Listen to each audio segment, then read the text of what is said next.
ভারী অসভ্য লোক তো মশাই আপনি। মেয়ে মানুষ কি জীবনে দেখেননি নাকি?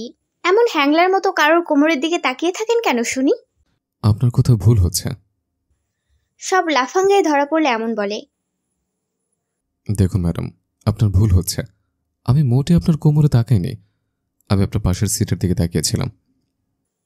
আপনি তো মশাই চোখে মুখে মিথ্যা বলেন। আমি কি অন্ধ নাকি? আপনি তো সামনে তাকিয়েছিলেন, চোখটা দেখলেন কখন? মেয়েদের সিক্স সেন্স থাকে বুঝলেন। মেয়েরা না তাকিয়েও বলে দিতে পারে কোন শকুনের কেমন এবং কোথায় নজর। দেখুন, আপনি এতটাও সুন্দরী কেউ নন যে আপনার দিকে হা করে তাকিয়ে থাকতে হবে। You are not my type, so clear your head. আপনি তো মশাই খুব চালু। দোষের রাতে আমাকে অসুন্দর বলছেন। লিসেন, মেজাজ খারাপ করতে চাচ্ছি না বলে এড়িয়ে যাচ্ছে। আমি আপনার দিকে তাকাইনি। অহেতুক কথা বাড়বেন না। এ হলো আপনাদের মেয়েদের সমস্যা। তেলকে কি করে তাল বানাতে হয় সেটা আপনারা ভালোই জানেন। আপনার কাছে কি প্রুফ আছে শুনে? আমি আপনাকে দেখেছি। দেখি এগুলো স্কিম, চেঁচামেচি করে টাকা কামি করা ধান্দা, যত সব। অসভ্য। বাসের ঠিক সম্মুখে দাঁড়িয়ে থাকা অপরিচিত মেয়েটির এমন অভিযোগে মুহূর্তের জন্য হতবিহ্বল হয়ে গেল শ্রাবণ। চোখ মুখের ভাব মুহূর্তে বদলে গেল।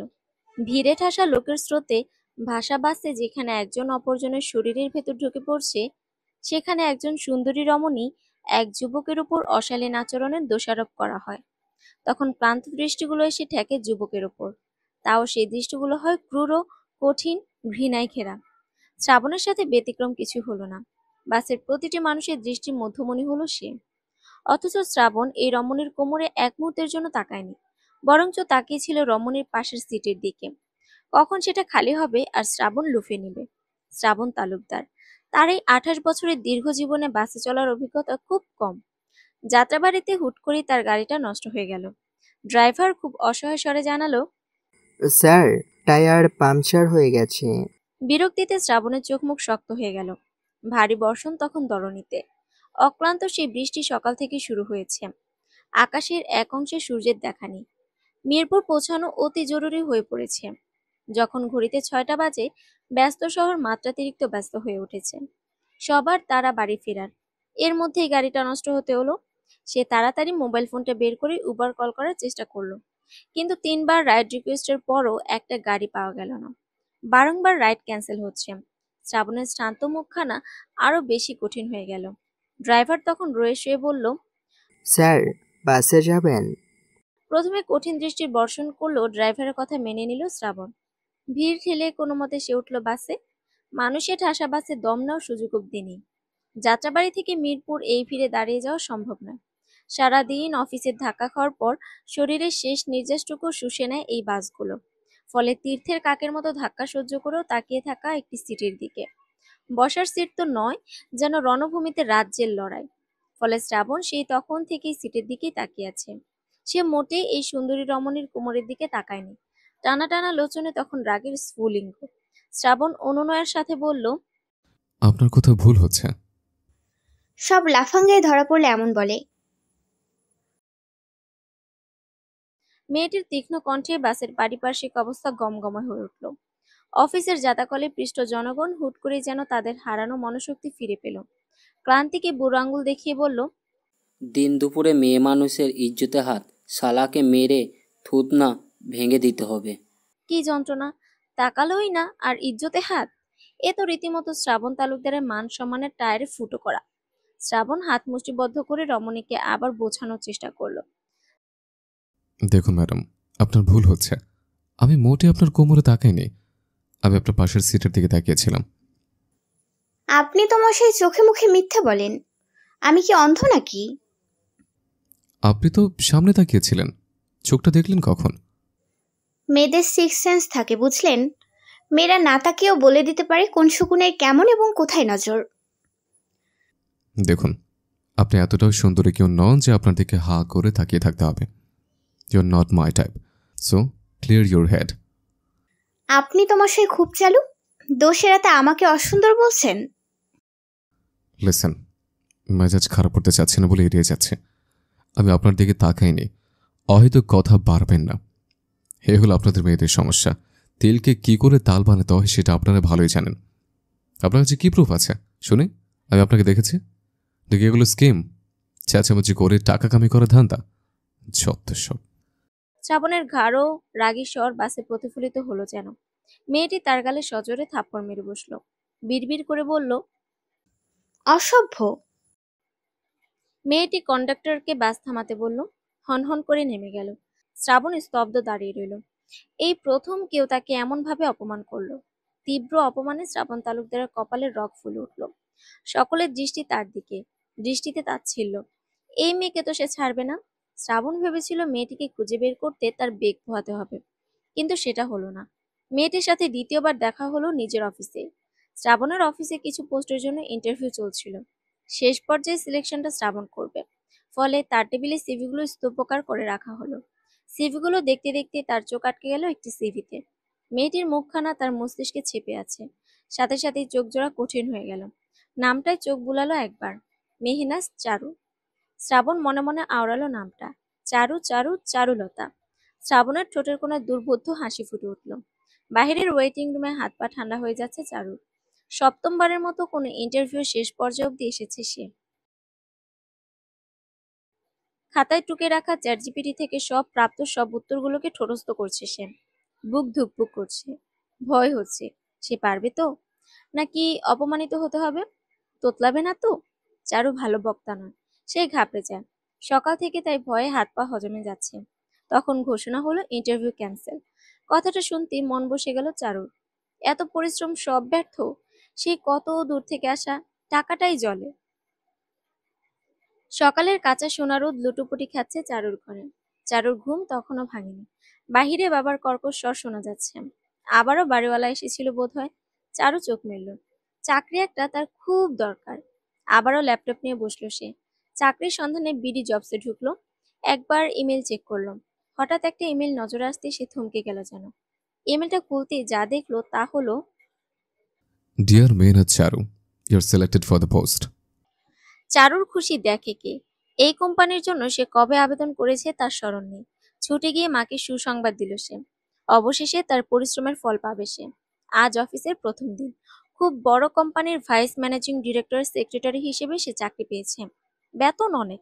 তবে চাকরির একটাই শর্ত, চারু 3 বছরের আগে চাকরি ছাড়তে পারবে না। শুধু তাই নয়, তার বস যত সময় কাজ করবে তাকে তত সময় অফিসেই থাকতে হবে। চারু কিছু চিন্তা না করে সকল শর্তে সাইন করে দিয়েছে। কিন্তু আসল ধাক্কাটা লাগলো যখন বসের সাথে প্রথমবার তার সাক্ষাৎ হলো। তার বস আর কেউ না, বাসের সেই অসভ্য ব্যক্তিটি যাকে সে চড় দিয়েছিল। শ্রাবণ তালুকদার সামনে থাকা রূপবতী নারীর হতভম্ব বিমূঢ় মুখখানা দেখছে নীলিন চোখে। মেয়েটির মুখের রং উড়ে গেছে। ফর্সা মুখখানা রক্তশূন্য হয়ে গেছে যেন। শ্রাবণ তার ঠোঁটের হাসিটা উধাও করে শীতল স্বরে বলল, আপনি আপনার কাজ বুঝে নিয়েছেন? শীতল সাঁড়াশির মতো স্বর কানে যেতেই চারু কিছুটা অপ্রস্তুত হলো। হ্যাঁ, সে বুঝে নিয়েছে। গত সেক্রেটারি তার জন্য একটা লম্বা চার্ট বানিয়ে দিয়েছে, কিন্তু তার মস্তিষ্ক এখন শূন্য, কিচ্ছু মনে নেই। তবুও মাথা উপর নিচে নাড়ালো। শ্রাবণ আগের নেই শীতল স্বরে শুধালো, তাহলে আমার ব্ল্যাক কফিটা টেবিলে নেই কেন miss Mehnaz? Black coffee? Yes, black coffee. Don't say আপনি জানেন আমি অফিসে এসে প্রথম এক কাপ ব্ল্যাক কফি খাই। চারুর মুখখানা আরো ফ্যাকাশে হয়ে গেল। সে সত্যি মনে করতে পারছে না এমন কিছু তার তালিকায় ছিল কিনা। তার ওয়ার্ক শিডিউলে কফির পয়েন্টটি মনে করতে না পারায় চারু আমতা আমতা করে বলল, সেটা তো। আপনার তোতলানোর স্বভাব আছে বুঝে? বাসে তো গলা ফাটিয়ে চিৎকার করছিলেন, তখন তো এমন কিছু লক্ষ্য করলাম না। বাসের কথাটা শুনতেই নিদারুণ লজ্জাবোধে সংকুচিত হয়ে গেল চারু। এই ভয়টাই পাচ্ছিল, লোকটি কি এখন তাকে চাকরিচ্যুত করবে? করলেই ভালো। চুক্তিতে লেখা ছিল চারু চাকরি ছাড়তে পারবে না, কিন্তু বস স্বেচ্ছায় চাকরিচ্যুত করলে তাকে পেনাল্টি ভরতে হবে কিনা এমন কোনো কথা সেখানে বলা ছিল না। চারুও চায় না এই অসভ্য লোকের সাথে কাজ করতে। চারুকে নির্বাক দাঁড়িয়ে থাকতে দেখে শ্রাবণের কপালে ভাঁজ প্রগাঢ় হলো। সে ভেবেছিল মেয়েটি আবার জংলি বিড়ালের মতো আঁচড় বসাবে, কিন্তু এমন কিছুই সে করলো না। শ্রাবণ ভারী গলায় বলল, আপনি কি ভূতের মধ্যে দাঁড়িয়ে থাকবেন নাকি কফিটা আনবেনও? দেখুন, আমার আপনাকে দেখার বিন্দু মাত্র ইচ্ছা নেই। Even you are not pretty. Charu ঠোঁট কামড়ে শ্রাবণের কটূক্তি সহ্য করলো। You are not pretty? Huh. চারুর সুন্দরী রমণী, তাতে বিন্দুমাত্র সন্দেহ নেই তার। সৌন্দর্য নিয়ে সে দম্ভ করে না, তবে বয়ঃসন্ধিকাল পার হবার থেকেই তার কাছে কম প্রেম নিবেদন আসেনি। স্কুল, কলেজ, ভার্সিটিতে তাকে কেন্দ্র করে প্রেমিকের পরিধিটা সুবিশাল ছিল। তার জন্য মনে আবেগ পুষেনি এমন পুরুষ বন্ধু একটিও জোটেনি। তাদের হৃদয়ে ছিল তার প্রতি প্রেম এবং চোখে ছিল মোহ। এ থেকেই সে নিশ্চিত হয়েছে সে সুন্দরী। হয়তো ডার্ক সাইডের সুন্দরী নয়, কিন্তু even you are not pretty, এই উক্তিটি তার জন্য খাটে না। চারুর তর্ক করতে ইচ্ছে হলো না, মনে মনে গালমন্দ করলো। যদি প্রিটি না হই তাহলে হাবাতের মতো আমার কোমরের দিকে তাকিয়ে থাকেন কেন শুনি? কিন্তু তার ঠোঁটে আনার সাহস হলো না। চাকরিটা তার চাই, এটা ভীষণ রকমের বিরক্তিকর সত্য। সে যেতে নিলে শ্রাবণের ভারী স্বর কানে এলো। আমার কফি মেশিনটার দাম ৬৯,০০০ টাকা, সো বি কেয়ারফুল। কথাটা যে একরকমের সতর্কবাণী, তাতে কোনো প্রকার সন্দেহ নেই চারুর। মানে, মেশিন নষ্ট হলে সেই ভুতুর কি আর কাউকে না চারুকেই দিতে হবে। চারুর ইচ্ছে করলো শ্রাবণের কোকড়ানো চুলগুলো ধরে ঝাঁকি দিতে, কিন্তু সেটাও সে করতে পারবে না। কান্না পাচ্ছে। এই অসভ্য লোকটার সাথে কি করে কাজ করবে সে? ৩ বছর, অর্থাৎ ৩৬ মাস, অর্থাৎ ১,০৯৫ দিন। ঘন্টার হিসেব করার সাহস হলো না চারুর। আফসোস হচ্ছে কেন একবার গুগল করলো না সে। এই অসভ্য লোকের কথাটা জানলে সে কখনোই এই কোম্পানিতে চাকরি নিত না। কফি মেশিনের সম্মুখে সে দাঁড়িয়ে আছে। দামি মেশিন, এত দামি মেশিন কখনো দেখেনি সে।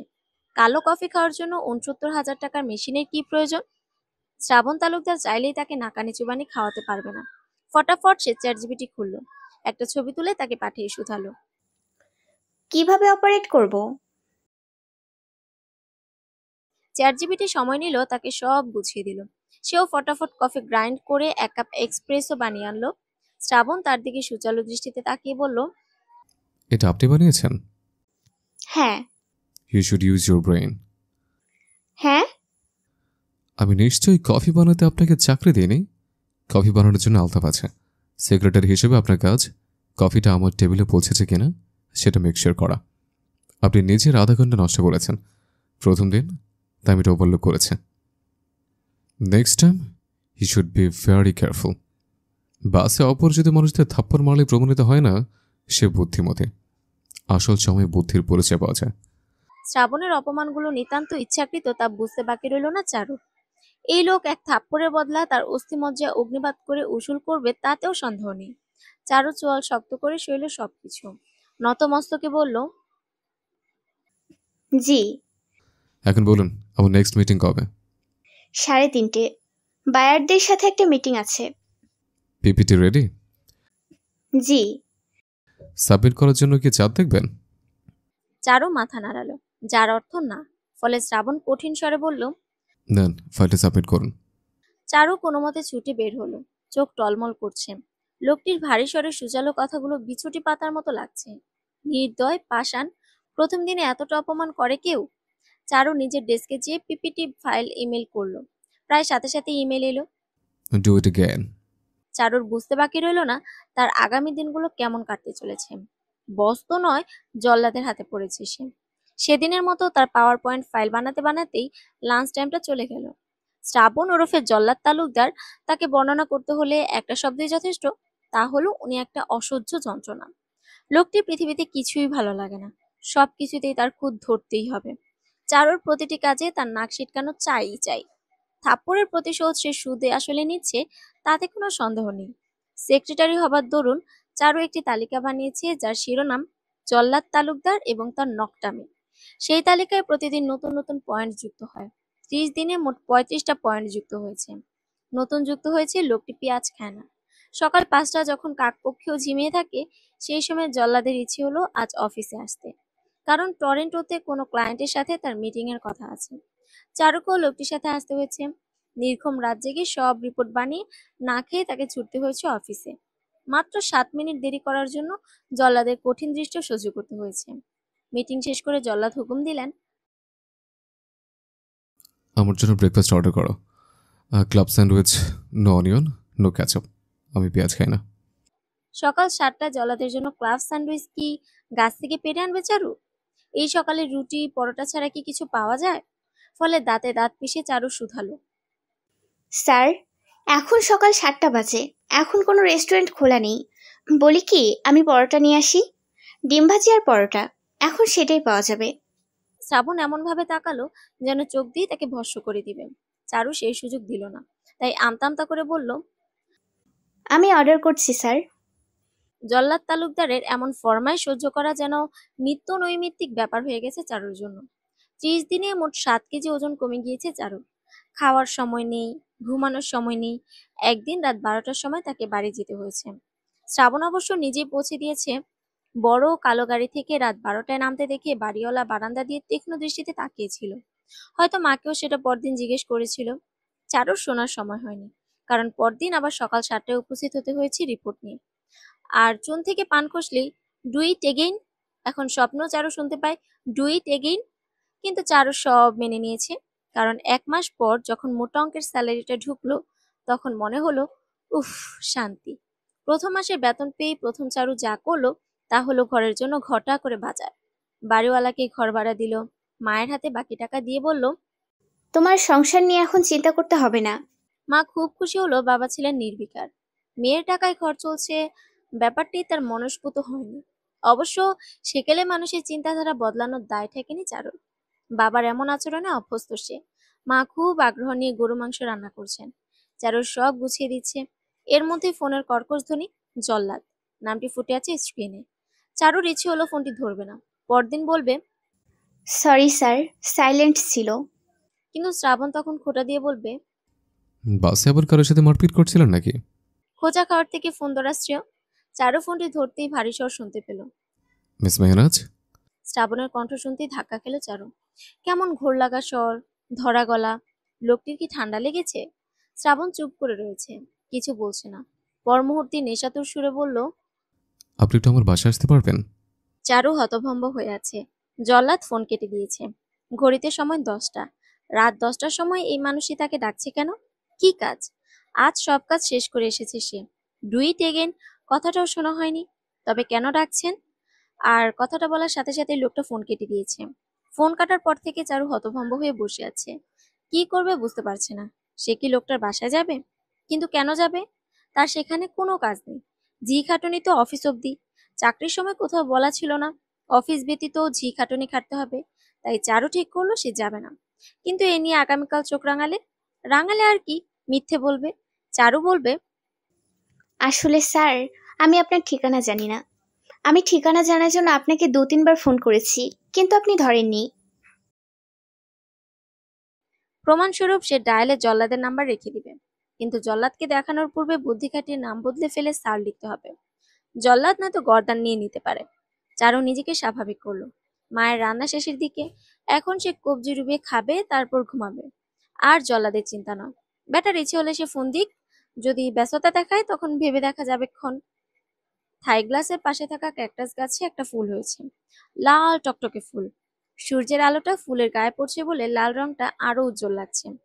চারুলতা মুখে হাত দিয়ে বসে আছে। জল্লাদ আসেনি। সকালে তার দেরি দেখে ফোন দিল চারু, কিন্তু সে ধরল না। 1 ঘন্টা বাদে একটি মেসেজ এলো। আমি আজ আসবো না। ব্যাস, এতটুকুই। সময়ের দায়রায় নিজেকে আষ্টে পৃষ্ঠে বাঁধা ব্যক্তিটি আজ অফিস আসেনি। ব্যাপারটি খুবই অবাককর। শ্রাবণ তালুকদারের মতো মানুষ কি কাজ ছাড়া কিছু বুঝে? কাজ তার জন্য অক্সিজেনের মতো। কাজ ছাড়া তার ভালো থাকা দুষ্কর ব্যাপার। চারুর ধারণা, মানুষের শ্বাসের সমস্যা হলে যেমন মানুষকে অক্সিজেন মাস্ক পরাতে হয়, শ্রাবণ তালুকদারকে ফাইলের স্তূপে মুখ ডুবিয়ে রাখতে হবে। লোকটি নেই তাই কাজে তাড়া নেই। শুধু সকাল থেকে ক্লায়েন্টদেরকে সরি বলা ব্যতীত আর কিছুই করতে হচ্ছে না।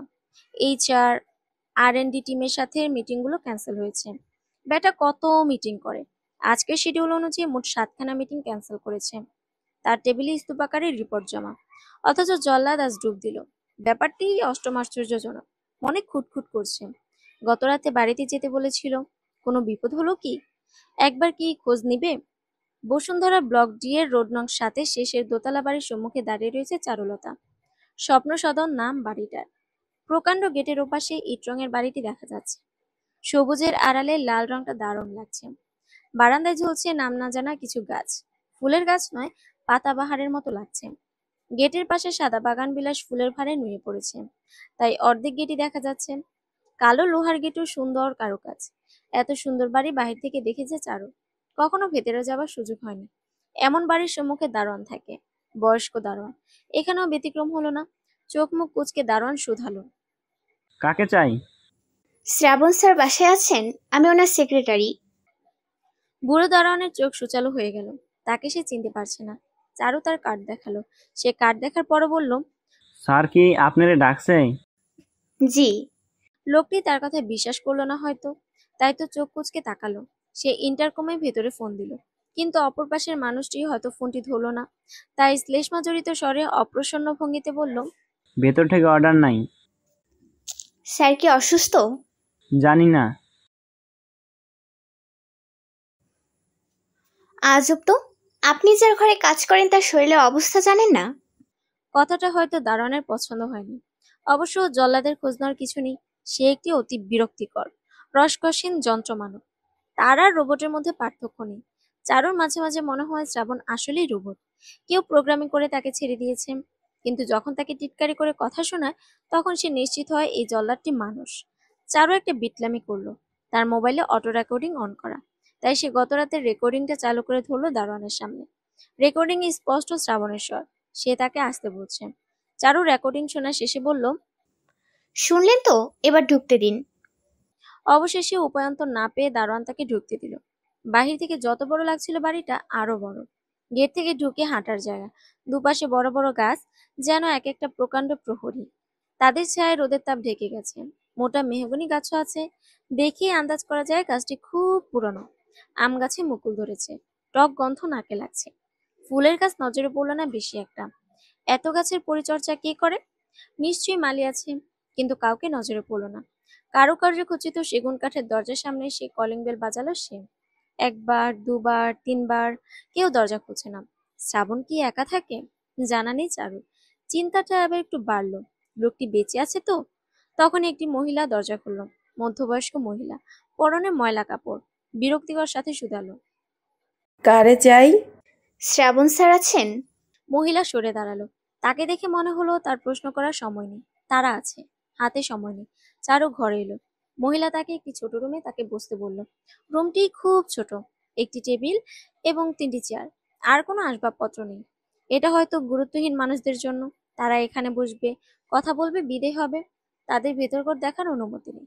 এই ঘরের ফ্লোরে কোনো কার্পেটও নেই। মহিলা কিছু না বলেই ভেতরে চলে গেল। এরপর নীরবতা, এতটাই নিস্তব্ধ যে একটু পর তা কাটার মতো লাগছে। 20 মিনিট পর শ্রাবণ এলো। পরনে কালো টি শার্ট, একটি ঢোলা প্যান্ট, চোখ মুখ শুষ্ক, তবে তাতে রাজ্যের বিরক্তি। অর্ধচোখা চাহনিতে চারুর দিকে তাকিয়ে বলল, আপনি এখানে কেন মিস মেহনাজ? রুগ্ন ভাঙা স্বর, তার চাহনি, কণ্ঠ শুনে তাকে সুস্থ ঠেকলো না চারুর কাছে। সে একবার ভালো করে দেখে নিল। শ্যাম কপালে বিন্দু বিন্দু ঘাম। ধীরে ধীরে সে নিঃশ্বাস নিচ্ছে। চারু ঠোঁট কামড়ে ধীর স্বরে বলল, আপনি আমাকে গত রাতে আসতে বলেছেন, তখন রাত ছিল, আসা হয়নি। আজ আপনি অফিসেও আসেননি, তাই। ওপাশের মানুষটি এক দৃষ্টিতে তাকে দেখছে। মুখে কোনো কথা নেই। কপালে ভাঁজ ঘন হলো। কিছু সময় ছোট ঘরটিতে গাঢ় নিঃশ্বাসের শব্দ বাদে কিছুই শোনা গেল না। তারপর ভারী স্বর নিস্তব্ধতা ভেঙে বলল, তার মানে আপনি কোনো কাজে আসেননি, তাই তো? জি। মিস মেহনাজ, একজন ব্যাচেলর পুরুষের বাসায় আসার মানে বোঝেন আপনি? চারু হতভম্বের মতো চেয়ে রইল। জল্লাদ বলে কি? অথচ এই লোকটি তাকে রাতে আসতে বলেছিল। চারু পাথরের মতো বসে রইল। কান জ্বলছে যেন। কঠিন দৃষ্টি তার শ্রাবণের দিকে। শ্রাবণ নির্বিকার। চারুর ইচ্ছে হলো শ্রাবণের মাথা ভেঙে দুভাগ করে দিতে, কিন্তু হাতের কাছে কিছুই নেই। ফলে ধারালো স্বরে বলল, স্যার, আপনি আমাকে কাল আসতে বলেছিলেন। আমি ভেবেছি হয়তো জরুরি ব্যাপার। কিন্তু এখন তো কাল নয়, এখন আজ। আমি যখন বলেছি আপনি আসেননি, সো সে দরকার ফুরিয়ে গেছে। দেখুন, আমার শরীরটা ভালো নেই, আমি রেস্ট করব। আপনার কোনো কাজ না থাকলে আজকে যেতে পারেন। আর এভাবে হুটহাট করে আমার বাসায় আসবেন না, কারণ আমি একা থাকি। আমি চাই না আমার গাছের খালা আর দারুণ আমাকে আর আপনাকে নিয়ে গসিপ করুক। দ্যাট। আপনাকে শব্দটা এমন ভাবে বলল যেন খুবই জঘন্য কেউ। চারু নর্দমার কীট, যার সাথে এই মহামহিমের কোনোভাবেই কিছু যায় না। চারু এখনো কঠিন নজরে তাকে দেখছে। একটা খুন করলে কি ফাঁসি হয়, নাকি যাবজ্জীবন? সেটাই সে ভাবছে। শ্রাবণ উঠে দাঁড়ালো। তার পা এলোমেলো ভঙ্গিতে হাঁটছে। দরজা পার হতে ধরাম করে শব্দ হলো। 6 ফুট বিশালাকার ব্যক্তিটি একেবারে শটাং হয়ে মেঝেতে পড়ে গেল। হতবাকের মাত্রা আকাশ ছিল চারু। আপনা আপনি মুখে হাত চলে গেল। রাত বেশি না, সবে সন্ধ্যের গন্ধ মিলে গেছে। মাথায় তীব্র যন্ত্রণা, ভার হয়ে আছে। তাও টিপ টিপ করে চোখ খুলল শ্রাবণ। তার হাতে শুকনো যন্ত্রণা, কোনো কিছু শরীরের ভেতরে যাচ্ছে হয়তো। চোখ মেলে তাকাতেই নিজেই ঘরের সিলিং নজরে পড়ল। মস্তিষ্ক এখনো জাগ্রত নয়, দৃষ্টি ঝাপসা। সে কি বিছানাতেই ছিল? মনে করতে পারছে না। মাথার যন্ত্রণাটা কপাল ছাড়িয়ে গেছে। চোখ মেলে রাখা কষ্টকর, কিন্তু ঘুমানোর মানে নেই। মনে হচ্ছে অনেকটা সময় সে ঘুমিয়েছে, যার কারণে পানি পিপাসা পেয়েছে। একটু পানি পেলে ভালো হতো। সাথীখালা আছেন নাকি চলে গেছেন? দরজা কে দিয়েছে? সে কি বাহির থেকে লক করে গিয়েছে? ভাবতে ভাবতেই পাশ ফিরল। তখনই নজরে পড়ল তার হাতের কাছে একটি অপরূপ সুন্দরী মেয়ে, হাতের উপর মাথা রেখে চোখ বুজে আছে। শ্রাবণ কিছু সময় তাকিয়ে রইল। তার দৃষ্টি এখনো ঝাপসাটে। অস্পষ্ট স্বরে বলল, চারুলতা। শ্রাবণের মনে হচ্ছে সে স্বপ্ন দেখছে। তার খাটের পাশে তার চারুলতা দু হাতের উপর মাথা নুয়ে চোখ বুজে আছে। চাঁদের অকৃত্রিম আলো তার শুভ্র বদনে খেলা করছে। তার সামনে ছোট চুলগুলো আদুরে দোল খাচ্ছে। এমন স্বপ্ন সে প্রায়শ দেখে। কল্পনার জগতে প্রায়শ হারিয়ে যায় চারুলতার বিভ্রমে। আলো আধারের মায়া খেলায় তাকে অসম্ভব মায়াবতী লাগছে। মেয়েটি অত্যন্ত সুন্দর বলেই কি এই ঘোর, নাকি কেবল হৃদয়ের কোনো ছলনা, জানা নেই। তবে অক্লান্তভাবে মেয়েটির দিকে তাকিয়ে থাকতে পারে সে। তাদের প্রথম মোলাকাত জঘন্য ছিল। শ্রাবণ তালুকদারের গায়ে হাত তুলেছিল মেয়েটি। ছেলেবেলা থেকে খানিকটা দাম্ভিক, আত্মপ্রেমী মানুষ শ্রাবণ। বুঝ হবার পর থেকেই নিজেকে ব্যতীত কাউকে প্রাধান্য দেবার ইচ্ছে হয়নি। চারুর ঘুম ভাঙল। বসে থাকতে থাকতে কখন ঘুমিয়ে পড়েছে খেয়াল নেই। একা একা বিনা কথা বা কাজে কি বসে থাকা যায়? অন্তত চারু তো পারে না। চোখ মেলতেই দেখলো শ্রাবণ স্থির দৃষ্টিতে তার দিকে তাকিয়ে রয়েছে। চারু প্রায় সাথে সাথে শুধালো, স্যার, এখন কেমন লাগছে? কথাটা শুনতে মস্তিষ্ক জাগ্রত হলো। নড়ে চড়ে উঠল শ্রাবণ। চারুলতা সত্যি এখানে? সে বিমূঢ় চেয়ে রইল কিছুক্ষণ। নিজেকে ভালো করে দেখলো সে। হাতে ক্যানোলা লাগানো। ক্যানোলার মাধ্যমে তাকে নাপা দেওয়া হয়েছিল। নাপার বোতলটা শেষ হয়ে গেছে, ফলে ক্যানোলা থেকে রক্ত উঠছে। নিজের পরিস্থিতি বোঝার জন্য ভাঙা অস্পষ্ট স্বরে শুধালো, আমি এখানে। আপনি ভিমরি খেয়ে চিটপটাং হয়ে গিয়েছিলেন।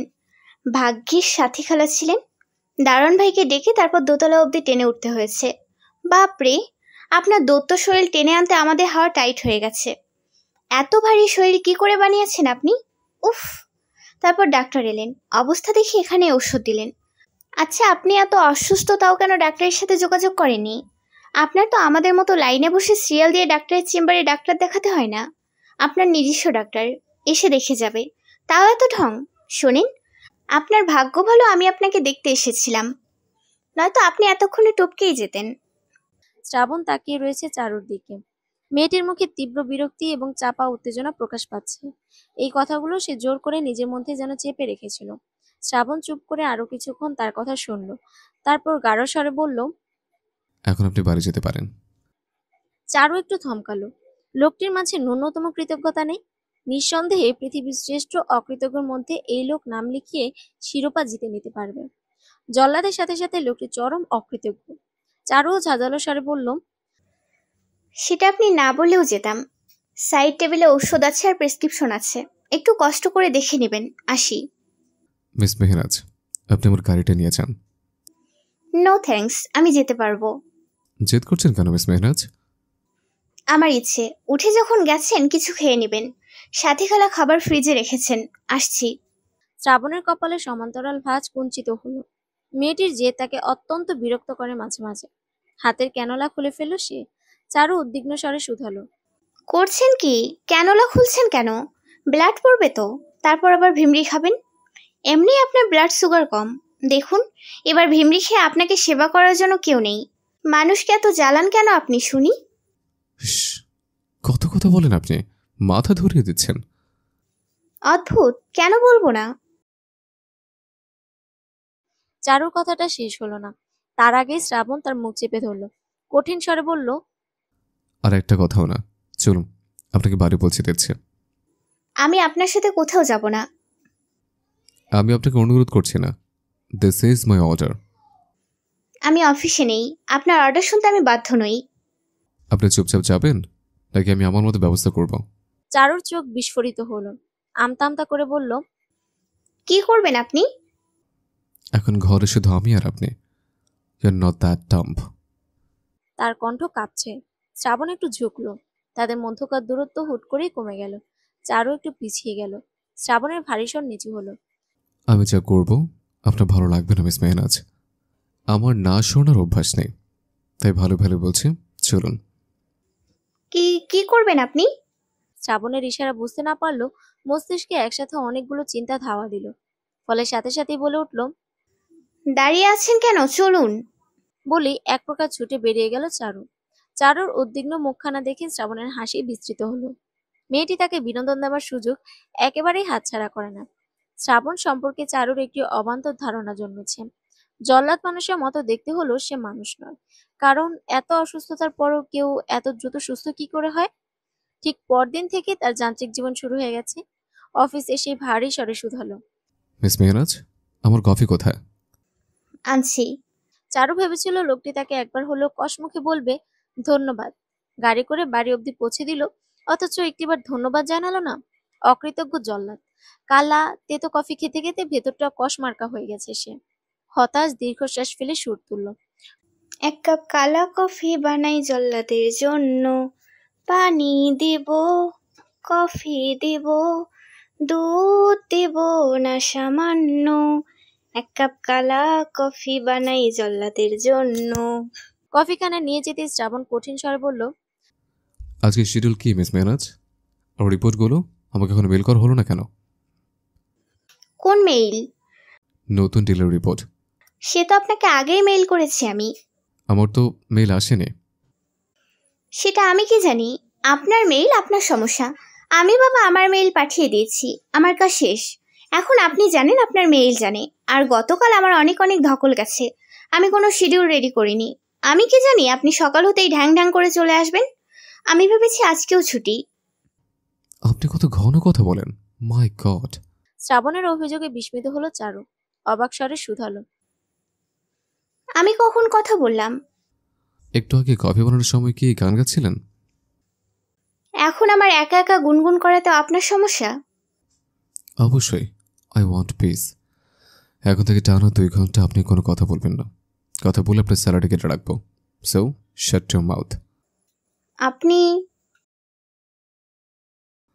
1000 টাকা মাইনাস। রাগে গা জ্বলছে চারুর। আচ্ছা, এই গরম কফিটা শ্রাবণের মুখে ছুঁলে কি খুব খারাপ কিছু হবে? সে কি একটা চান্স নিবে? চারুর কিরমির দৃষ্টিকে সম্পূর্ণ অগ্রাহ্য করে বলল, এখন মিটিংগুলো রিশিডিউল করুন। রিপোর্টটা আমাকে মেল করুন এখনই। চারু কোনো কথা বলল না। শব্দ করে কফি মগটা রেখেই হনহন করে বেরিয়ে গেল। জল্লাদের ভরসা নেই, হ্যাঁ বললেও 1000 টাকায় কেটে নিতে পারে। তাই সে এই জল্লাদের সাথে মোটেই কথা বলবে না। বলবেই না, পা ধরলেও সে কথা বলবে না। ক্লায়েন্টের সাথে মিটিং এর সময় গোলযোগ বাঁধলো। মিটিং এর মেইল প্রেজেন্টেশন ফাইলটা করাপ্টেড হয়ে গেল। ফলে ক্লায়েন্টের সাথে হওয়া ডিলটা প্রায় হাত থেকে ফসকেই যাচ্ছিল। শ্রাবণ কঠিন স্বরে বলল, ফাইল কি করে করাপ্টেড হলো মিস মেহনাজ? চারু নির্বাক নির্বিকার। সে আঙুল দেখছে, সে কথা বলবে না। চারুর এমন নির্লিপ্ততাই বেকুব বনে গেল শ্রাবণ। ক্লায়েন্ট হুমড়ি তুমড়ি করছে। শ্রাবণের যোগ্যতা নিয়েও তার সন্দেহ ঠিকরে পড়তে লাগলো। শ্রাবণ চারুর দিকে চোখ গরম করে তাকালো, গমগমে স্বরে শুধালো, আপনি কথা কেন বলছেন না মিস মেহনাজ? ফাইল করাপ্টেড কি করে হলো? চারু ঠোঁট উল্টালো, কিন্তু উত্তর দিল না। ফোনের ঘড়িটা একবার দেখতেই শ্রাবণের স্মরণ হলো সে চারুকে চুপ করে থাকতে বলেছে। বলে দাঁত কিরমিরিয়ে বলল, আপনি দয়া করে কথা বলবেন। চারু মাথা দুদিকে নাড়ালো, সে কথা বলবে না। এদিকে ক্লায়েন্ট ঘোষণা দিল, এত কেয়ারলেস কি করে আপনারা? এত ইম্পর্টেন্ট মিটিং অথচ আপনাদের কোনো প্রিপারেশন নেই। আমি কোন ভরসায় আপনাদের সাথে ডিল করব? লাখ লাখ টাকার ডিল এটা। Just give me a minute. Miss Mehnaz, আপনার কাছে স্পেয়ার ফাইল আছে? চারু উপর নিচে মাথা দোলালো, যার অর্থ তার সাথে ফাইলের একটি কপি আছে। শ্রাবণের রাগ বাড়ল। মেয়েটি তার মস্তিষ্কে আগুন ধরিয়ে দেওয়ার সুযোগ হাতছাড়া করে না। শ্রাবণ তার হাতের কবজি চেপে ধরে বলল, talk to me miss Mehnaz. আমার মেজাজ খারাপ হচ্ছে কিন্তু। চারু তবুও নির্বাক। শ্রাবণ নিজের রাগ সংবরণের চেষ্টা করলো। নিজেকে শান্ত করে ভারী স্বরে বলল, কি করলে আপনি কথা বলবেন? চারু আবার মুখ ভ্যাসকালো, যার অর্থ সেটা আপনার চিন্তা। শ্রাবণ গাল ফুলে শ্বাস ফেলল, ধীর কণ্ঠে বলল, ওকে, আই এম সরি। আপনি যদি এখন কথা বলেন, আমি আপনার স্যালারি 2000 বাড়িয়ে দেব। Now talk. Thank you sir. এই না হলে বুদ্ধিমান বস। কি বুদ্ধি আপনার! ফাইলটা ইচ্ছে করে করাপ্টেড করেছেন আপনি, তাই না? কে জানে, হয়তো। এখন আপনি রাগ ছাড়বেন নাকি ক্লায়েন্ট ধরবেন? শ্রাবণ শীতল নয়নে তাকিয়ে আছে। অগ্নি স্ফুলিঙ্গ এই দৃষ্টিতে বরফ হয়ে যাবে যেন, কিন্তু তার দৃষ্টিকে সম্পূর্ণরূপে অগ্রাহ্য করলো চারু। অবশেষে জল্লাদকে নাস্তানাবুদ করতে পেরেছে সে। জল্লাদ তাকে সরি বলেছে, দিনটাকে স্বর্ণাক্ষরে লিখে রাখবে সে। ডিলটা সম্পন্ন হবার পরও শ্রাবণ হাসল না, বরং তার কানের কাছে গাঢ় স্বরে বলল, বদলাটা তুলে রাখলাম, সুদে আসলে বুঝে নেব। সকাল থেকে অঝোর ধারায় বৃষ্টি হচ্ছে। থাই গ্লাস ঝাপসা হয়ে গেছে বাড়ির ঝাপটায়, কিন্তু বিগত 3 দিন যাবৎ তার মনের শান্তি হাপিস হয়ে গেছে। ঘুম হচ্ছে না। এই দুশ্চিন্তার কারণ অবশ্যই শ্রাবণ তালুকদার। লোকটি বদলা নেবে, সুদে আসলে নেবে, কিন্তু সে বদলার দিনক্ষণ ঠিক হয়নি। শ্রাবণ তালুকদার জিলাপি প্রজাতির মানুষ। চারু তাকে বুঝতে পারে না, তাই তার মস্তিষ্কে কি চলছে তা সে অনুমান করতে পারে না। তবে তার ধারণা লোকটি তার অস্থিমজ্জা জ্বালিয়েই শান্ত হবে। তাই চারু অত্যন্ত সতর্ক হয়ে গেছে। সে কোনো প্রকার ভুলভ্রান্তি করছে না। সে জল্লাদকে সুযোগ দিতে চায় না। সেদিনে ফাইলের গন্ডগোলের পর থেকে লোকটি অত্যন্ত ক্ষেপে আছে। বলা যায় না কখন যে ক্ষুধার্ত বাঘের মতো হামলা করে বসে। চিন্তার সুতো কাটলো যখন ফোনে অ্যালার্ম বাজলো। জল্লাদের খাওয়ার সময় এখন। মাঝে মাঝে মনে হয় সে জল্লাদের সেক্রেটারি নয়, তার কাজের লোক। সময় করে তাকে খাওয়াতে হবে, ওষুধের সময় খেয়াল করিয়ে দিতে হবে, খাওয়ার সময় তার নকটামি আছে সেগুলোও সহ্য করে নিতে হবে। যন্ত্রণা কত প্রকার হয় হাড়ে হাড়ে টের পায় সে। একটি প্লেটে খাবার সাজিয়ে চারু শ্রাবণের রুমে প্রবেশ করলো। শ্রাবণ তখন ল্যাপটপের দিকে তাকিয়েছিল, কপালে প্রগাঢ় ভাঁজ। কিছু নিয়ে সে চিন্তা করছে। চারু মৃদু স্বরে বলল, স্যার, আপনার লাঞ্চ এবং মেডিসিনের সময় হয়ে গেছে। হুম। শ্রাবণ শুনেছে কিনা সন্দেহ।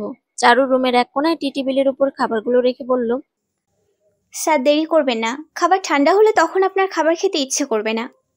বলে চলে যেতে ধরলে শ্রাবণ ভারী স্বরে ডাকলো, মিস মেহরাজ, জি স্যার।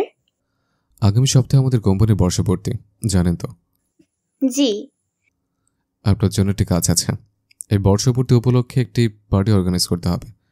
এই পুরো পার্টির দায়িত্ব আমি আপনাকে দিচ্ছি। হোটেল বুকিং, ইনভাইটেশন, মেনু, প্রতিটি দায়িত্ব আপনার। আমাদের যত লয়াল ক্লায়েন্ট, আমাদের ডিলার্স, সবাইকে ইনভাইট করবেন। Don't forget about rivals. মাত্র 1 সপ্তাহ, এত কম সময়ে? Any problem miss Mehraj? না, কি প্রবলেম হবে? কিন্তু স্যার, আবার কি কিন্তু? রাইভেলদের ইনভাইট করার কি দরকার বলুন? তারা তো আমাদের ভালো চায় না। অহেতুক একটা গ্যাঞ্জাম হবে। গত মাসে টেন্ডার নিয়ে অলরেডি একটা ঝামেলা হয়েছিল। তাই বলছিলাম যে তাদের না ইনভাইট করে আমাদের কোম্পানির সাথে যাদের রিলেশন ভালো তাদেরকে বলি। তাহলে তো বাজ হবে না। যারা আমাদের ওয়েল উইশার তারা তো প্রশংসা করছে। সেই সাথে আমি চাই আমাদের রাইভেলদের গায়েও মরিচ চটে দিতে। আমাদের কোম্পানিটি খুব পুরনো নয়, এর মধ্যে ইন্ডাস্ট্রিতে আমাদের একটা নাম হয়েছে। এটা অবশ্যই তাদের জানানো উচিত। আর মেক শিওর পার্টিটা যেন গ্র্যান্ড হয়। জি স্যার। দুপাশে মাথা হেলিয়ে উত্তর দিল চারু। সে চলে যেতে নিলে শ্রাবণ ডেকে উঠল, মিস মেহরাজ। জি। চারুর কণ্ঠ মিয়ে গেল। শ্রাবণ চেয়ার ছেড়ে এগিয়ে এলো, দাঁড়ালো ঠিক চারুর মুখোমুখি। সামান্য ঝুঁকিয়ে উপহাসের স্বরে বলল, পার্টিতে কোনো ঝামেলা হলে সেটার রেসপন্সিবিলিটি কিন্তু আপনার। আর এবার আমি কিন্তু ছেড়ে দেব না। কোনো ঝামেলা হবে না, আপনি নিশ্চিন্ত থাকুন। সেটা সময় আসলেই বোঝা যাবে। আপনি আমার যোগ্যতায় আঙুল তুলছেন? আঙুল না, হাত। আমি আপনার যোগ্যতায় হাত উঠিয়ে নিয়েছি। আসলে আপনি খুব আনপ্রেডিক্টেবল কিনা, যাকে আমি আপনার আকাশ তুলে যোগ্যতা দেখার অপেক্ষা করব। আই হোপ আপনি আমাকে হতাশ করবেন না। চারুর গা জ্বলে গেল। রীতিমতো তাকে তাচ্ছিল্য করা হচ্ছে। ফলে কিরমিরিয়ে বলল, স্যার, আপনি নিশ্চিন্ত থাকুন, আমি আপনাকে হতাশ করব না। Hope so. শ্রাবণের কণ্ঠে এখনো উপহাস। চারুর রাগ হচ্ছে। লোকটি কি মনে করে সে অযোগ্য কেউ? অযোগ্যই যদি হবে তবে চাকরি দিয়েছে কেন? নেহাত তার বেতনটা অনেক বেশি। বেতন বেশি না হলে কখনোই সে এই লোকের সাথে কাজ করতো না। চারু কঠিন স্বরে বলল, আপনি একটা পুরোদেস্তর, অসহ্য। শুনতে পারছি না, এত নিচ থেকে কথা শোনা যায় না। নিজের টাওয়ার লাগান, তা মনে হয় গাল্লান। চারুর রাগে শরীর জ্বলছে। লোকটির খাবারে জামাল গোটা মিলিয়ে দেওয়া যেত, শান্তি লাগতো। বর্ষপূর্তির প্রস্তুতিতে চারুর অবস্থা নাজেহাল হয়ে গেল। ডিলার্স, ক্লায়েন্ট সবাইকে বিশেষভাবে নিমন্ত্রণ করা, একটি জাঁকজমকপূর্ণ হোটেলের বুকিং, ডেকোরেশন, খাবার, এই সব কিছুর সাথে সাথে পুরো অনুষ্ঠানের খরচের হিসেব রাখা। চুল পরিমাণ ভুল করা যাবে না। মান সম্মানের ব্যাপার। এইচআরের সাথে স্টাফদের বোনাস নিয়ে কথা হয়েছে। বর্ষপূর্তি উপলক্ষে প্রতি বছর তাদের বেতনে 10% বোনাস দেওয়া হয়। যদিও ব্যাপারটি সামান্য, কিন্তু এই বোনাস সংক্রান্ত ব্যাপার নিয়ে অ্যাকাউন্ট অফিসার এবং এইচআরের সাথে তার দুবার মিটিংয়ে বসতে হয়েছে। ফলে কাজের জাতাকলে তার অবস্থা দুর্বিষহ। আপনি এখনো বাড়ি যাননি মিস মেহরাজ? চমকে উঠল চারু। ইনভাইটেশন কার্ডের শেষে ড্রাফট ফাইনাল করছিল সে। ভূত দেখার মতো ঘাবড়ে বলল, জি শ্রাবণের চোখ ছোট ছোট হয়ে গেল। চারু ইতস্তত স্বরে বলল, স্যার, অল্প কিছু কাজ বাকি আছে। এখন 10টা বাজে, আপনার বাসায় যাওয়া উচিত। চারু ঘড়ির দিকে চাইল। সত্যি 10টা বাজে, কিন্তু কাজগুলো না শেষ করতে পারলে তারই ঝামেলা হবে। সামনের দিনের কাজের স্তূপের সাথে জড়ো হয়ে বিশাল আকার ধারণ করবে, যন্ত্রণা হবে আলাদা। চারু ধীর স্বরে বলল, স্যার, আর আধা ঘন্টা লাগবে, তারপর আমি চলে যাচ্ছি। শ্রাবণ তার দিকে তীক্ষ্ণ দৃষ্টিতে চাইল। তার দৃষ্টির তীক্ষ্ণতায় চারুর গলা শুকিয়ে এলো। ভাবলো ও কটূক্তি এলো বুঝি, কিন্তু এমন কিছুই হলো না। শ্রাবণ একটি চেয়ার টেনে বসলো, বিরক্তি মাখানো স্বরে বলল, আধা ঘন্টা যেন 1 মিনিটও দেরি না হয়। স্যার, আপনি যেতে পারেন। খামোখা আমার জন্য কেন অপেক্ষা করবেন? সেটা আপনার বলতে হবে না, নিজের কাজ করুন। কচ্ছপ আপনার থেকে দ্রুত কাজ করে। কঠিন স্বরে উত্তর দিল শ্রাবণ। শেষ বাক্যটির অপেক্ষাই করছিল চারু। করলার থেকে তেতোভাব ছাড়া কিছু আশা করাও অন্যায়। চারুর মনে হয় শ্রাবণের শিরা ও উপশিরার রক্ত না, করলার জুস প্রবাহিত হয়, তাই তো এতটা তেতো সে। কাজ শেষ করতে করতে 11টা বেজে গেল। ল্যাপটপ বন্ধ করতে করতে চারুর নজর গেল শ্রাবণের দিকে। বুকে হাত বেঁধে চোখ বুজে রয়েছে সে। ঘুমোচ্ছে হয়তো। লোকটি কম পরিশ্রম তো করে না। এত সময় তার বাড়িতে থাকার কথা ছিল, কিন্তু সে চারুর জন্য অপেক্ষা করেছে। চারু কিছু সময় চেয়ে রইল শ্রাবণের শান্ত মুখশ্রীর দিকে। লোকটিকে বালক বালক লাগছে। চারুর ইচ্ছে হলো কিছু সময় লোকটির দিকে তাকিয়ে থাকতে। মায়া লাগছে তার, ডাকতে ইচ্ছে করছে না। খেয়াল করলো শ্রাবণের নাকের উপর একটি চোখের পাপড়ি এঁটে আছে। নিখুঁত সৌন্দর্যের দাগের মতো লাগছে। তাই হাত আপনা আপনি সৌন্দর্যকে নিপুণ করতে এগিয়ে গেল। তখনই খপ করে হাতখানা ধরে ফেল শ্রাবণ। আচমকা চোখ খোলাতে চারু বিভ্রান্ত হলো। শ্রাবণের চোখের দৃষ্টি হিংস্র। চারুর বুক ধক করে উঠল। শক্ত বেষ্টনীতে তার হাত আবদ্ধ। হাতের জোরে মনে হলো চারুর হাতটা ভেঙে যাবে। চারু ম্রিয়মাণ স্বরে বলল, স্যার, আমি। কঠিন দৃষ্টি নরম হলো। হাত ছেড়ে দিল সে। স্বাভাবিক স্বরে বলল, চলুন। চারুর মা বারান্দায় পায়চারি করছেন। মেয়ে এখনো ঘরে ফিরেনি বিধায় তার চিন্তায় ভেতরটা মিয়ে গেছে। দিনকাল ভালো না। ঘড়িতে সময় 12:30। এখন পুরুষেরাও এত রাতে বের হতে চায় না। সেখানে চারু একজন যুবতী মেয়ে। অঘটন ঘটতে সময় লাগে না। খবরের কাগজ খুলতে একটা না একটা দুঃসংবাদ। দুঃসংবাদের ফিরে এখন খবর পড়াই হয় না। চারুর মা বারান্দার গ্রিল ধরে দাঁড়িয়ে আছেন। চারুর বাবার ক্ষীণ স্বর কানে আসছে, মেয়েকে আরও লাই দাও। চাকরি করাতে হবে কেন শুনি? আমার মতে মেয়ের এখন বিয়ে হওয়া দরকার। ভালো পাত্র এখন পাচ্ছি, ভবিষ্যতে নাও পেতে পারি। কথা তো ঠিকই। কম বয়সী মেয়েদের যতটা মূল্য, বয়স বেড়ে গেলে সেই মূল্য থাকবে না। ভাবনার স্রোতে টান লাগলো বাড়ির গেটের বড় কালো স্করপিও গাড়িটি দেখে। চারু গাড়ি থেকে নামলো। সেদিনও এমন একটি বড় গাড়িতে সে এসেছিল। নিশ্চয়ই তার বসের গাড়ি এটা। মধ্যবিত্ত মানুষ চারুরা। একে মেয়ে দেরি করে বাড়ি ফিরে বিধায় নানাবিধ কথা শুনতে হয়। উপর থেকে এমন বসের গাড়ির ব্যাপারটা নিয়েও কম কানাঘুষা হয় না। মেয়েটাকে 2-3 বার বলা হয়েছে, কিন্তু সে উদাসীন স্বরে বলে, মা, এটাই আমার কাজ, কি করব? চারুর মা সিদ্ধান্ত নিলেন এবার চারুর একটা ভালো বিয়ে দিতে হবে। বিয়ে দিলে অন্তত রোজ রোজ কেচ্চার উঠবে না। বর্ষপত্রের অনুষ্ঠানে কোনো কমতি রাখেনি চারু। খুব নামকরা হোটেলে পার্টি রেখেছে সে। কোম্পানির প্রিমিয়াম ক্লায়েন্ট, ডিলার্স থেকে শুরু করে উচ্চবর্গীয় মানুষের আনাগোনা সেখানে। চারুর এমন দারুণ ব্যবস্থাপনায় প্রশংসাও কামিয়েছে সে। শ্রাবণের প্রশংসা যদিও তার নসিবে জুটেনি, কিন্তু অফিস কলিগ, স্টাফ সবাই তার বাহবা করেছে। আজ চারু সুন্দর করে সাজগোজ করেছে। মায়ের একটি লাল শাড়ি পরেছে সে। যদিও শাড়িটি খুব দামি নয়, কিন্তু মা যত্ন করে রেখেছেন বিধায় উজ্জ্বলতা হারায়নি। চোখে কাজল দিয়েছে, ঠোঁটে হালকা লিপস্টিক। যতই হোক, উচ্চবর্গীয় মানুষদের আনাগোনা এখানে। তার বেশভূষাও মানানসই হতে হবে। অতিথিদের একটু পর পর খাতিরদারি করছে সে। তন্মধ্যে একজন বলে উঠল, শ্রাবণ লাকি যে আপনার মতন পটু সেক্রেটারি পেয়েছে।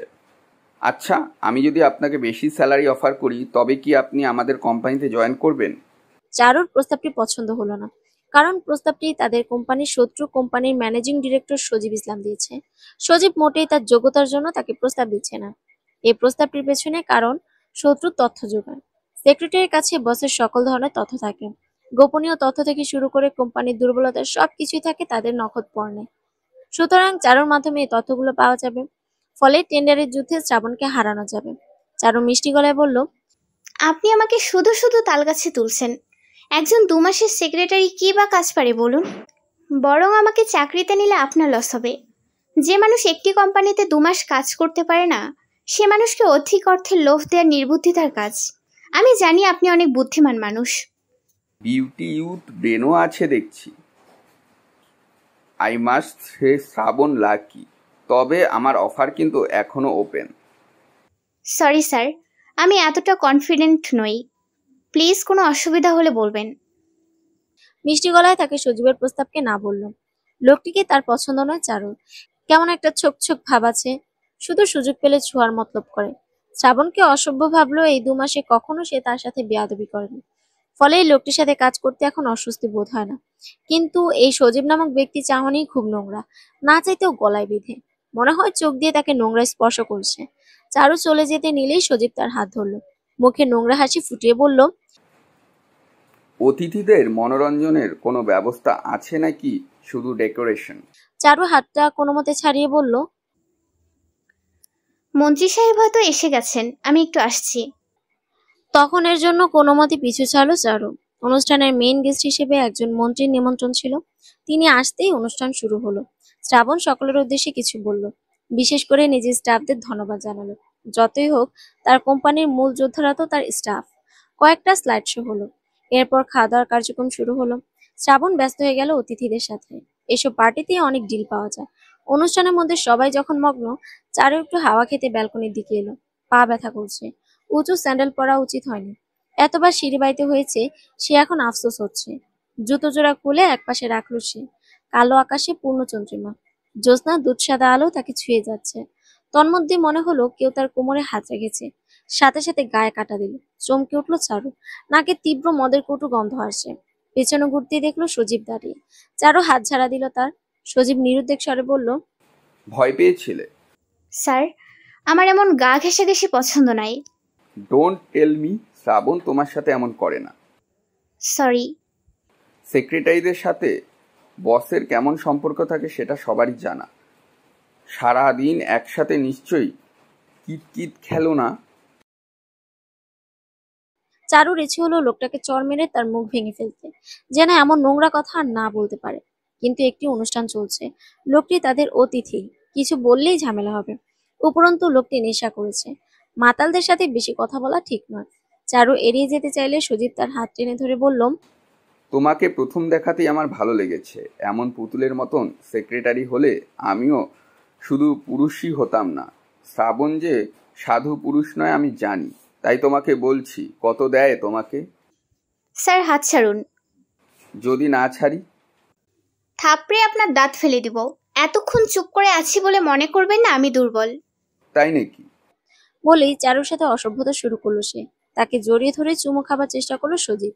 চারু তাকে ধাক্কা দিয়ে সরাতে চাইলে প্রথমে পারল না, কারণ পুরুষ মানুষের শক্তির কাছে ক্ষুদ্র মেয়ে মানুষের কি শক্তি। সজীব তাকে নোংরাভাবে স্পর্শ করার চেষ্টা করলে সে পায়ে সজোরে লাথি দিয়ে বসিয়ে দিল। মাতাল সজীব একটু বেসামাল হলো। সে সুযোগে ঠাটে চর বসালো চারু। আকস্মিক চরে সজীবের সদ্বিত ফিরল। সে কঠিন নয়নে তার দিকে তাকালো। চারু রোষ মিশ্রিত স্বরে বলল, আর একবার আমাকে ছোঁয়ার চেষ্টা করলে তোর মুখ ভেঙে দিব হারামজাদা। মাতাল হবার দরুন সজীব পাল্টা উত্তর দেবার সুযোগ পেল না। সে নিজেকে সামলাতে সামলাতেই চারু সেখান থেকে চলে গেল। ফলে আহত হিংস্র জানোয়ারের মতো গজরাতে গজরাতে বলল, শালি, তোকে দেখে নিব। চারুর আর পার্টিতে থাকতে ইচ্ছে হলো না। সে তখনই বাসায় চলে গেল। সারা গা কাটা দিচ্ছে, গা গোলাচ্ছে, মনে হচ্ছে বিষ পোকা তাকে কামড়েছে। এত জঘন্য অনুভূতি এই প্রথম হয়েছে তার। যদি সত্যি কোনো অঘটন ঘটতো, কি হতো তখন? নিজের সম্ভ্রমহানির থেকে ভয়ঙ্কর আর কি হতে পারে? সেদিন রাতে দীর্ঘ সময় ধরে সে গোসল করলো, সারা গা ধুলো সাবান ঘষে ঘষে। তার মনে হলো তার গায়ে এখনো ময়লা লেগে আছে। রাত কাটলো নির্ঘুম।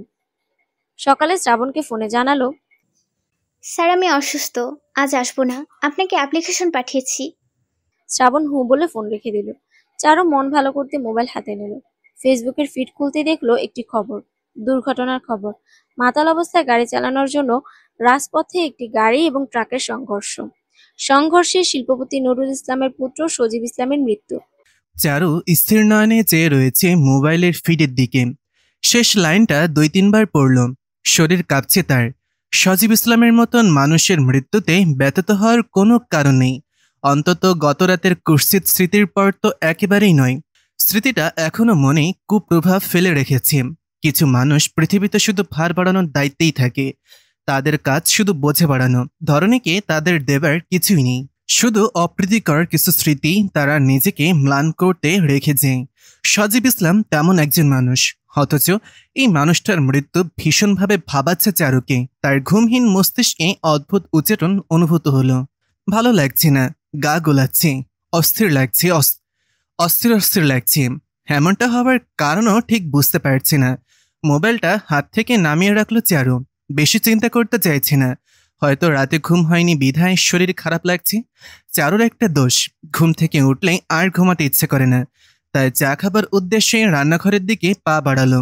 চুলায় টকবক করে ফুটছে গোসলের পানি। চারুর বাবার ঠান্ডার সমস্যা রয়েছে।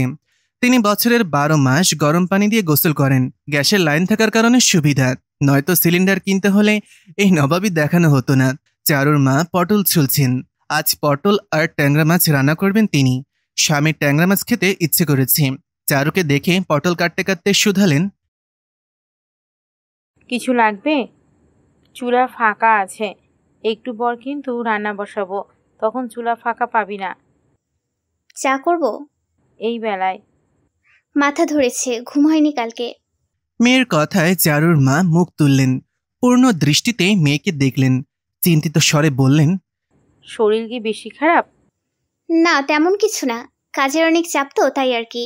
আচ্ছা, তোর চাকরিটায় অনেক কাজ, তাই না? সব চাকরিতেই কাজ। কেউ কি আর মুখ দেখে টাকা দেয় মা? তোমাকে খাটিয়ে তোমার আখের ছোবড়া না বানালে কোম্পানি থেকে 1 পয়সাও পাবে না, এটাই বাস্তবতা। ওই মাসের শুরুতে 1 গাধা টাকা যদি ব্যাংকে না আসতো, তাহলে কেউই মরার চাকরি করতো না। সবাই কি আর তা বুঝে বল? নানা রকম কথা বলে, বাজে কথা শুনলে মনে হয় কেউ গরম পানি ঢেলে দিয়েছে। এই তো পরশুদিন বাড়িওয়ালা বউ বলছিল। ওই মহিলার কথা ছাড়ো তো মা, ওনার সব কিছুতেই নাক গলানোর স্বভাব আছে। বলি, চাকরি না করলে মাস শেষে টাকা আসবে কি করে? 5 তারিখ হলেই তো হাত ঘষতে ঘষতে তার স্বামী নিজের থোবড়া দেখিয়ে যায়। টাকা পেলে হাসি মুখে বিদায় হয়, আর না পেলে কথা শোনায়। তাই মহিলার কোনো কথাই কান দেবে না। সে কি হয়, মা হবা জ্বালা তুই কি বুঝবি? বিয়ের বয়স হচ্ছে তোর। এই তো সেদিন তোর বাবার থেকে একজন তোর ছবি দেখে পাগল হয়ে গেছে তোকে ঘরের বউ বানানোর জন্য। এখন যদি আশেপাশে তোকে নিয়ে বাজে বাজে কথা রটে, তখন কি ভালো লাগবে বল? কি চাইছো তাহলে মা? চারুর কণ্ঠে অপ্রসন্নতা। চারুর মা মেয়ের এমন কাঠগলার অর্থ জানেন। এমন কিছু বলার মানেই চারু ভীষণ রেগে যাবে। তবুও মিনমিন করে বললেন, চাকরিটা ছেড়ে দে। কি বলছো মা? মাথা ঠিক আছে? চাকরি ছাড়লে সংসার চলবে? আর চাকরি ছাড়া কি মুখের কথা? আমি 3 বছরের জন্য চুক্তিবদ্ধ। এখন চাকরি ছেড়ে দিলে মোটা অঙ্কের টাকা জরিমানা দিতে হবে। কেস কাছারির ঝামেলা তো আছেই। আচ্ছা, এমন জগৎ উদ্ধারকারী বুদ্ধিগুলো পাও কোথায় থেকে বলো তো? চারুর মা চুপ করেই রইলেন। চারু দীর্ঘশ্বাস ফেলল। রাগে মাথার তালু দপদপ করছে। কিছুক্ষণ চুপ থেকে মেজাজখানা নিয়ন্ত্রণে এনে বলল, আমি কোনো খারাপ কাজ করছি না মা, চাকরি করছি। একটা ভালো কোম্পানিতে চাকরি করছি। যে আমাকে বিয়ে করবে সে বুঝে বিয়ে করবে। সবাই বাড়িওয়ালার বইয়ের মতন মাথায় ভুসি চাষ করেন না। তোর বিয়েতে আপত্তি নেই তো? চারু শান্ত দৃষ্টিতে কিছু সময় চেয়ে রইল মায়ের দিকে। চাপা বিষাদের ছায়া ফুটে উঠল সেই দৃষ্টিতে। খুব বিষণ্ণ স্বরে উত্তর দিল, তোমাদের যেটা ভালো মনে হয় করো। মেয়ের বিষণ্ণতা কোথাও না কোথাও আঁচ করতে পারলেন চারুর মা। অতীতের রেশ এখনো তাকে তাড়িয়ে বেড়ায়। মানুষের মন তার সবচেয়ে দুর্বল স্থান। একবার আঘাত পেলে চিরটা কাল সেই চিহ্ন থেকে যায়। চারুর ক্ষেত্রেও ভিন্ন নয়। কিছু স্বপ্ন সেও লালন করেছিল নেত্রপল্লবে। চঞ্চল হৃদয়টা কাউকে সঁপেছিল নিবৃতে। কারোর বিশেষ মানুষ হওয়ার ইচ্ছা জন্মেছিল যৌবনে পা রাখা তরুণীর মনে। আকাশ পাতাল ভাবনার আগেই সে প্রেমে পড়ল। অদ্ভুত প্রেম তো। সেখানে বিষদগুলো ছিল মিষ্টি। কারোর নেশাভরা আখিতেই নিজেকে আকণ্ঠ ডুবিয়ে রাখতেও দ্বিধা ছিল না। মাথার ভেতর অবিরাম ধ্বনিত হতো তার নাম, যেন অগণিত পায়ের শব্দে মুখরিত কোনো নীরব মিছিল। তাকে পাওয়ার জন্য একটা সময় চারুর কোমল মন ছটফট করত, আর না পাওয়ার বেদনায় রাতের ঘুম হয়ে উঠত ছিন্ন ভিন্ন। সমস্ত সুখ যেন তার এক ঝলক দেখার মধ্যেই নিহিত ছিল। তাকে হারানোর ভয়ে কখনো না কখনো চারুর চোখেও জমে উঠত অশ্রুর কুয়াশা। অথচ প্রণয়ের যুদ্ধে হৃদয় হারিয়ে পরাজিত হলো চারু। বিনিময়ে মিলত শুধু ক্ষত বিক্ষত একরাশ দুঃখ, নীল দুঃখ, যে দুঃখ হৃদয়ের কোণে আগলে রাখছে সে। কোনো গভীর রাতে বিষণ্ণ চোখে ঠাঁই পায় সেই দুঃখ। চারু চায়ের কাপ নিয়ে ঘরে চলে গেল। অতীত আগলে রাখার মানে হয় না। কিছু কিছু মানুষের আগমন ক্ষণিকের জন্যই হয়। তারা আসে, এক মুঠো স্মৃতি ফেলে চলে যায়। তিক্ত যন্ত্রণা থেকে সেই ক্ষুদ্রকালীন মিষ্টি স্মৃতিগুলোই শ্রেয়। কেবিনে পিনপতন নীরবতা। ল্যাপটপের কিবোর্ডে টাইপিংয়ের শব্দ শোনা যাচ্ছে কেবল। চারু ধীর পায়ে এসে কফির মগটা রাখল। সেই সাথে কিছু ফাইল এগিয়ে দিল শ্রাবণের দিকে। নরম স্বরে বলল, স্যার, সাইন লাগতো। নতুন প্রজেক্টের ফাইনাল পেপার এগুলো। আপনি কেমন আছেন মিস মেহনাজ? জি, ভালো আছি। আপনার শরীর এখন কেমন? জি, ভালো। শ্রাবণ চোখ না তুলে শুধালো। শ্রাবণ এবার মুখ তুলল। এক নজর দেখল চারুকে। ফাইলগুলো স্বাক্ষর করে দিয়ে বৃহতাকার শরীরটা চেয়ারে এলিয়ে দিল। সরু তার দৃষ্টি। চারুলতা ঈষৎ অপ্রস্তুত হল। ইতস্তত স্বরে শুধালো, কিছু বলবেন স্যার? তাই সেদিন পার্টিতে আপনি আমাকে না বলে চলে গিয়েছিলেন কেন? চারু হতচকিত হল না। সে জানত শ্রাবণ তাকে প্রশ্নবিদ্ধ করবে। সে তার দায়িত্ব পালন করেনি। চারু ধীরেশ্বরে বলল, আমার শরীরটা ভালো ছিল না। তাই? জি। শ্রাবণ তার চেয়ার ছেড়ে উঠে দাঁড়ালো। লম্বা লম্বা পা ফেলে এগিয়ে এলো চারুর কাছে। দাঁড়ালো ঠিক তার মুখোমুখি। তাদের মধ্যকার দূরত্ব খুব কম।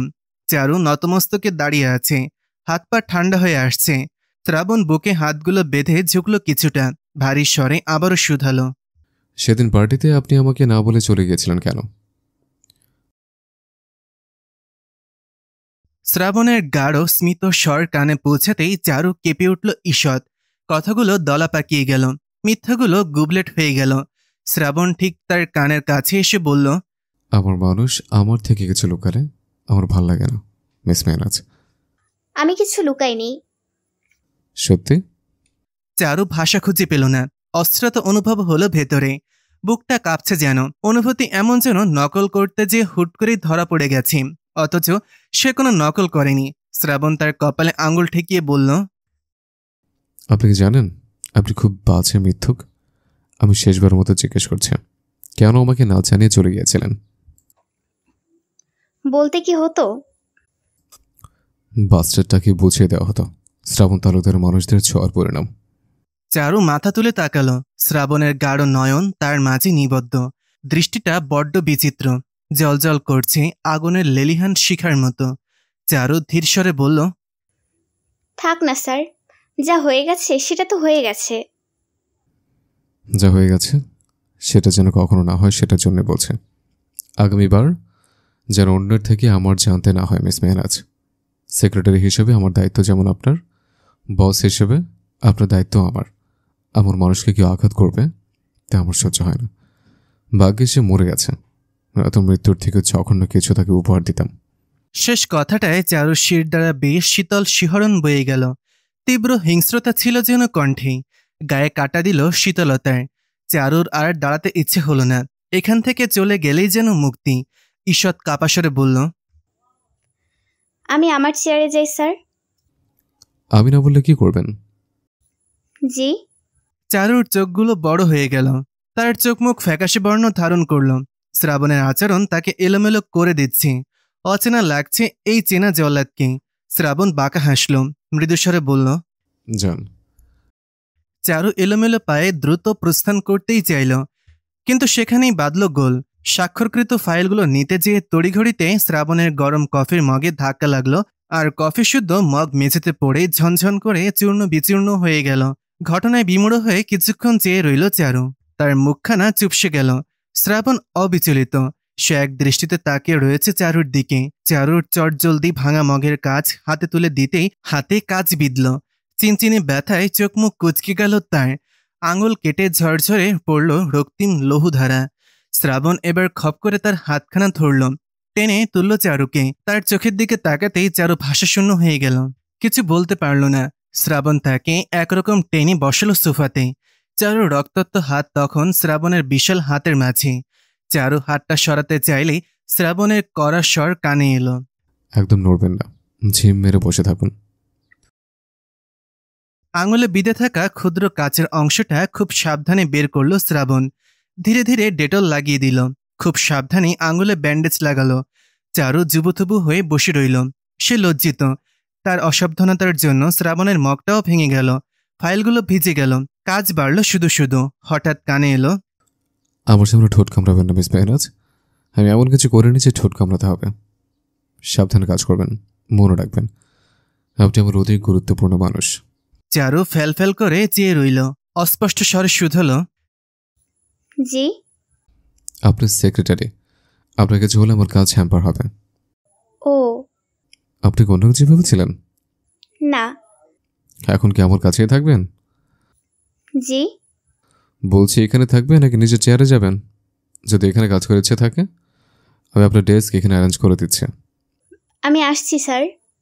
বলেই একরকম ছুটে পালালো যেন সে। শ্রাবণের ঠোঁটে বাঁকা হাসি প্রসারিত হলো। সে একদৃষ্টিতে তাকিয়ে রইল চারুর দিক।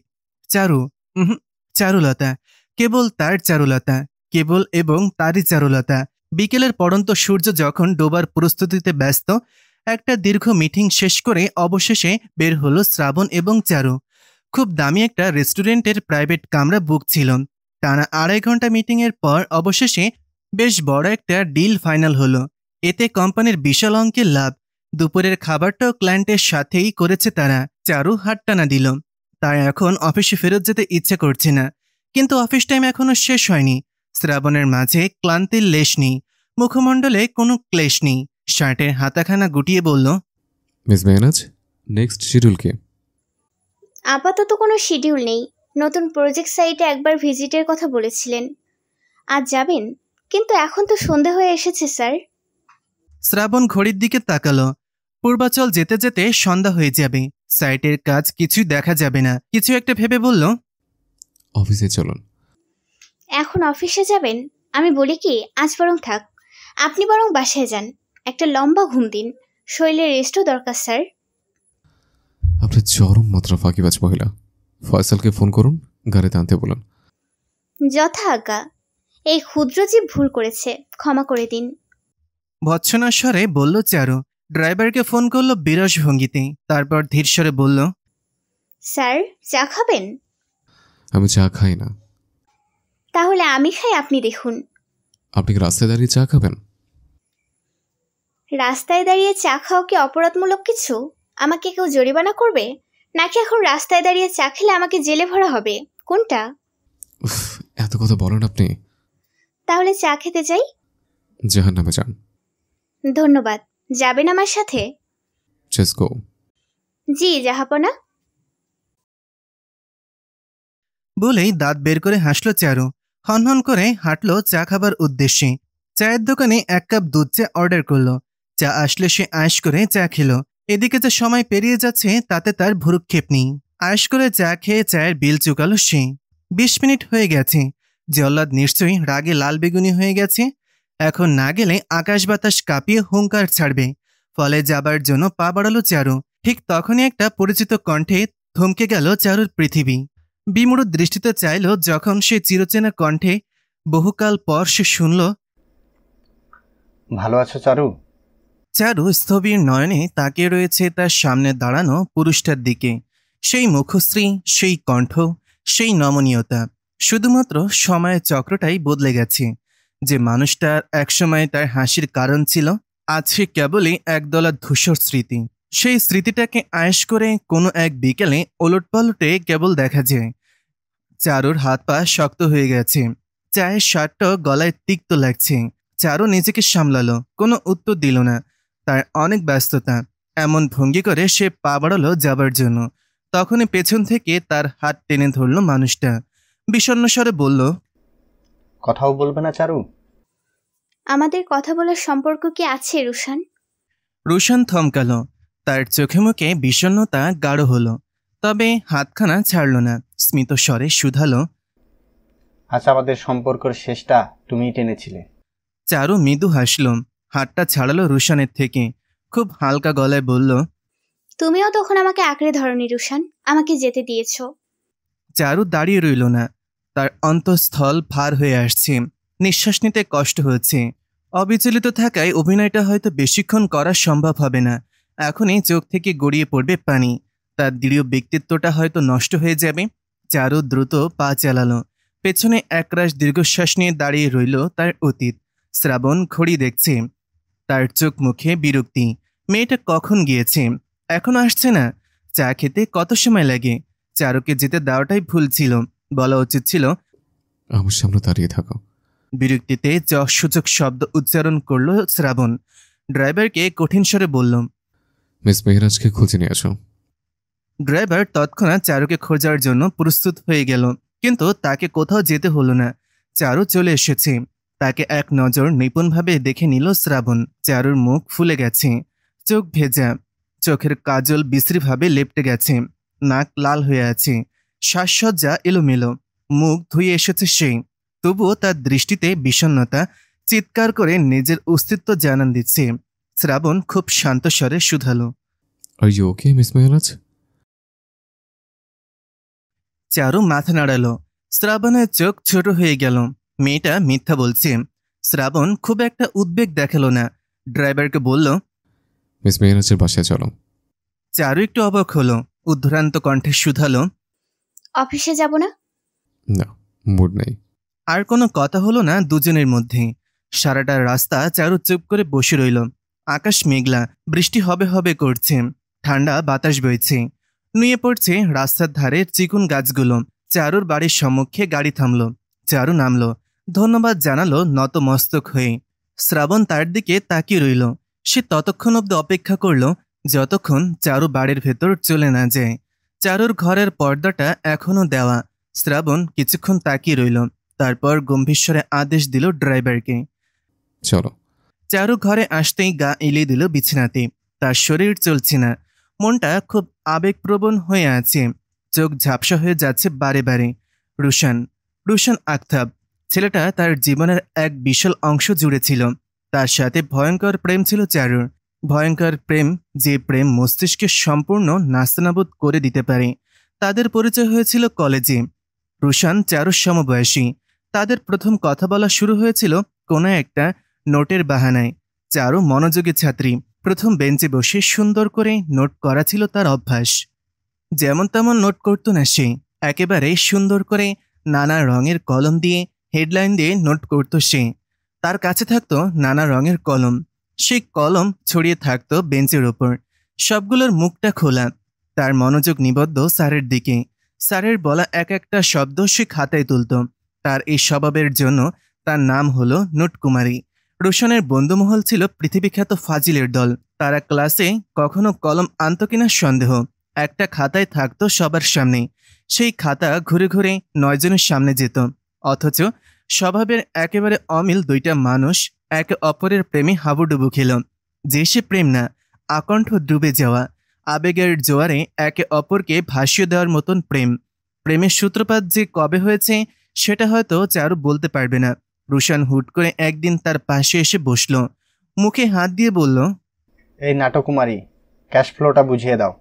চারু হতভম্ব চেয়ে রইল, তারপর চোখ মুখ কুঞ্চিত করে তীক্ষ্ণ স্বরে বলল, স্যার যখন পড়াচ্ছিল তখন কি করছিলে? তোমাকে দেখছিলাম। আচ্ছা, তুমি এত সুন্দর কেন বলো তো? আমি তো স্যারের দিকে কনসেন্ট্রেট করতে পারছি না।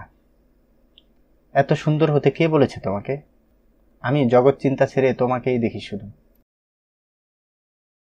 চারু লজ্জা পেল। ঠোঁটকাটা ছেলে রুশান, এর সাথে কথা বলে লাভ নেই, তাই সে তাকে পড়াটা বুঝিয়ে দিল।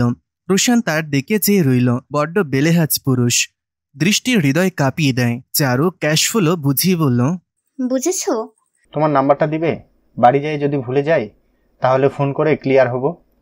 আমি কাউকে নাম্বার দিই না। ছি, এত কিপটে হতে হয় না। নাম্বার চেয়েছি, কিডনি নয়।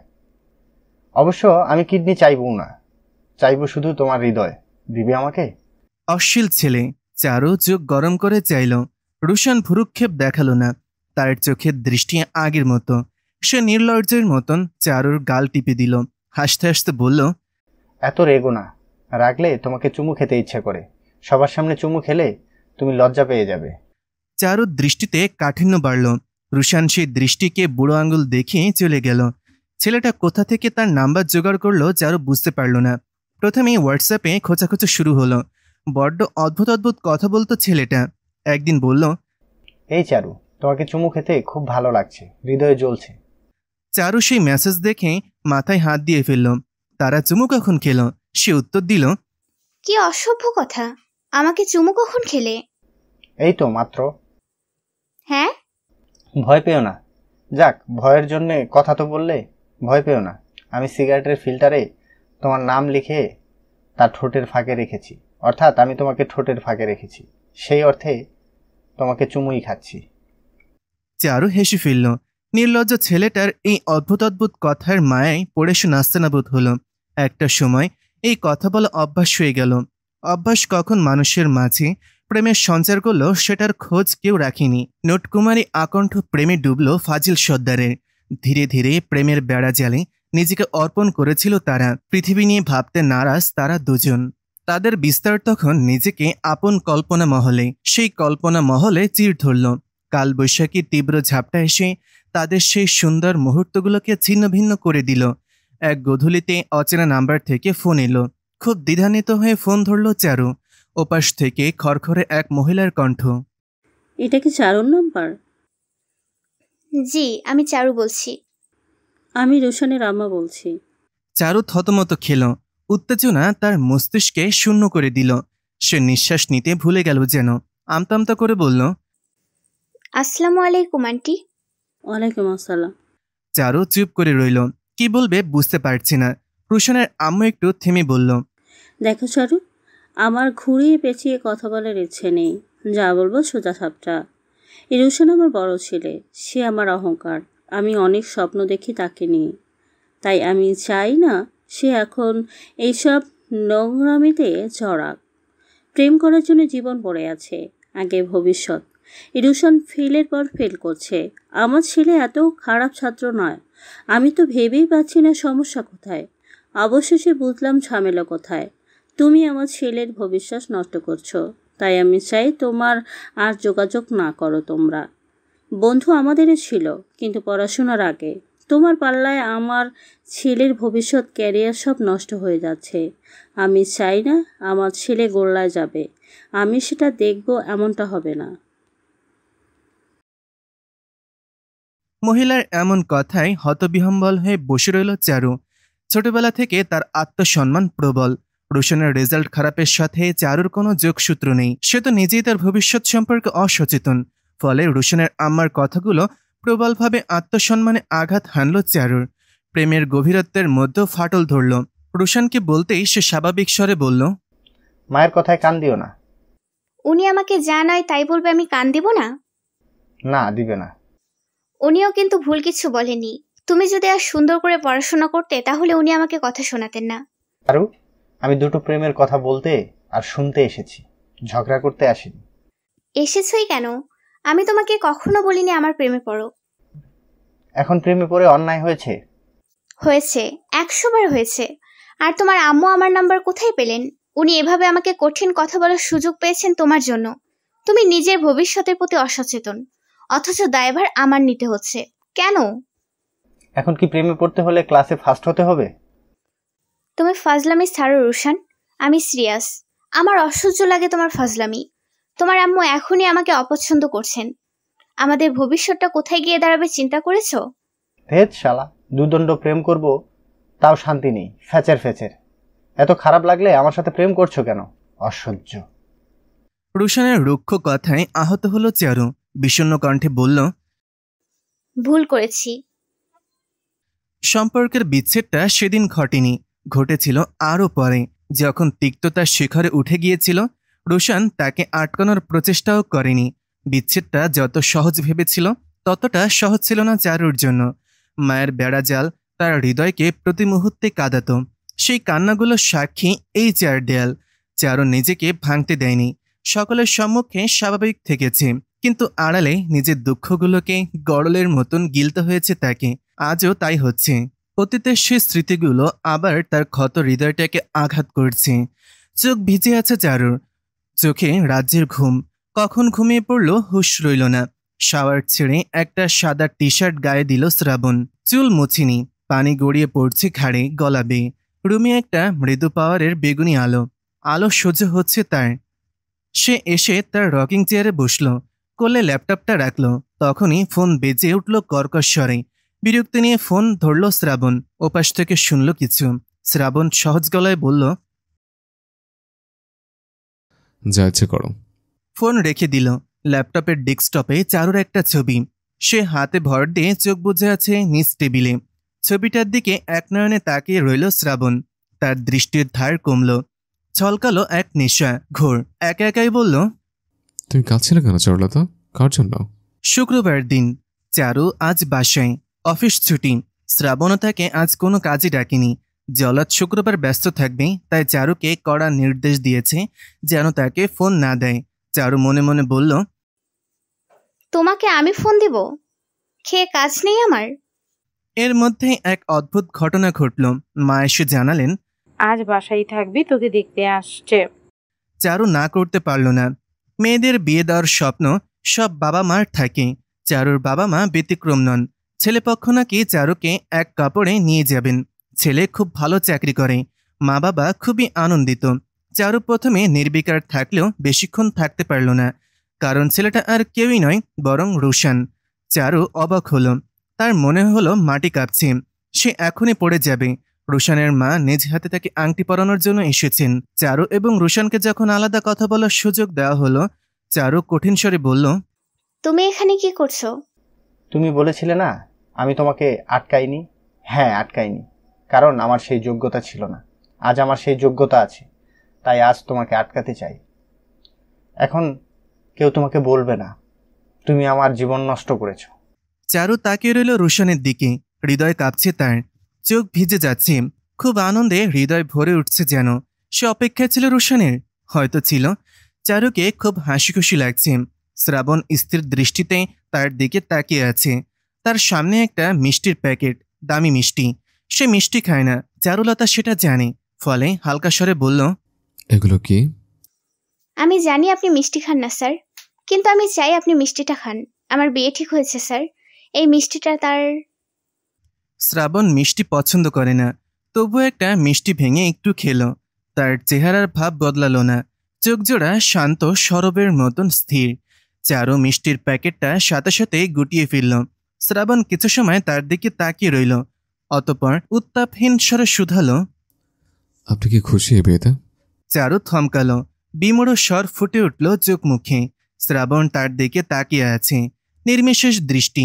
চারু প্রকাশ করল না, কিন্তু সূক্ষ্ম দ্বিধার রেশ তার চোখে পরিলক্ষিত হলো। শ্লেষ্মার স্বরে বলল, নিজের পছন্দের মানুষের সাথে বিয়ে হচ্ছে স্যার, খুশি হব না কেন? মানুষের মন খুব জটিল চারু, তার মাঝে মাঝে বুঝতে পারে না তারা আদপি তারা চায় কি। যাক, শুনে ভালো লাগলো। আপনি হ্যাপি? বিয়েটা কবে হচ্ছে? সামনের মাসে। আপনার উডবি হাজবেন্ডের আপনার চাকরি এবং তার রেগুলেশনের সাথে কোনো সমস্যা নেই তো? চারু মাথা দুপাশে নাড়িয়ে বলল, না স্যার। কিন্তু তাকে আত্মবিশ্বাসী ঠেকল না। আবছা সন্দেহ ছিল যেন কণ্ঠে। শ্রাবণ দৃষ্টি সরিয়ে নিল, ল্যাপটপের দৃষ্টি ঠেকিয়ে রেখেই বলল, congratulations and best of luck. Best of luck for your new life. চারুর ঠোঁট বিস্তৃত হলো।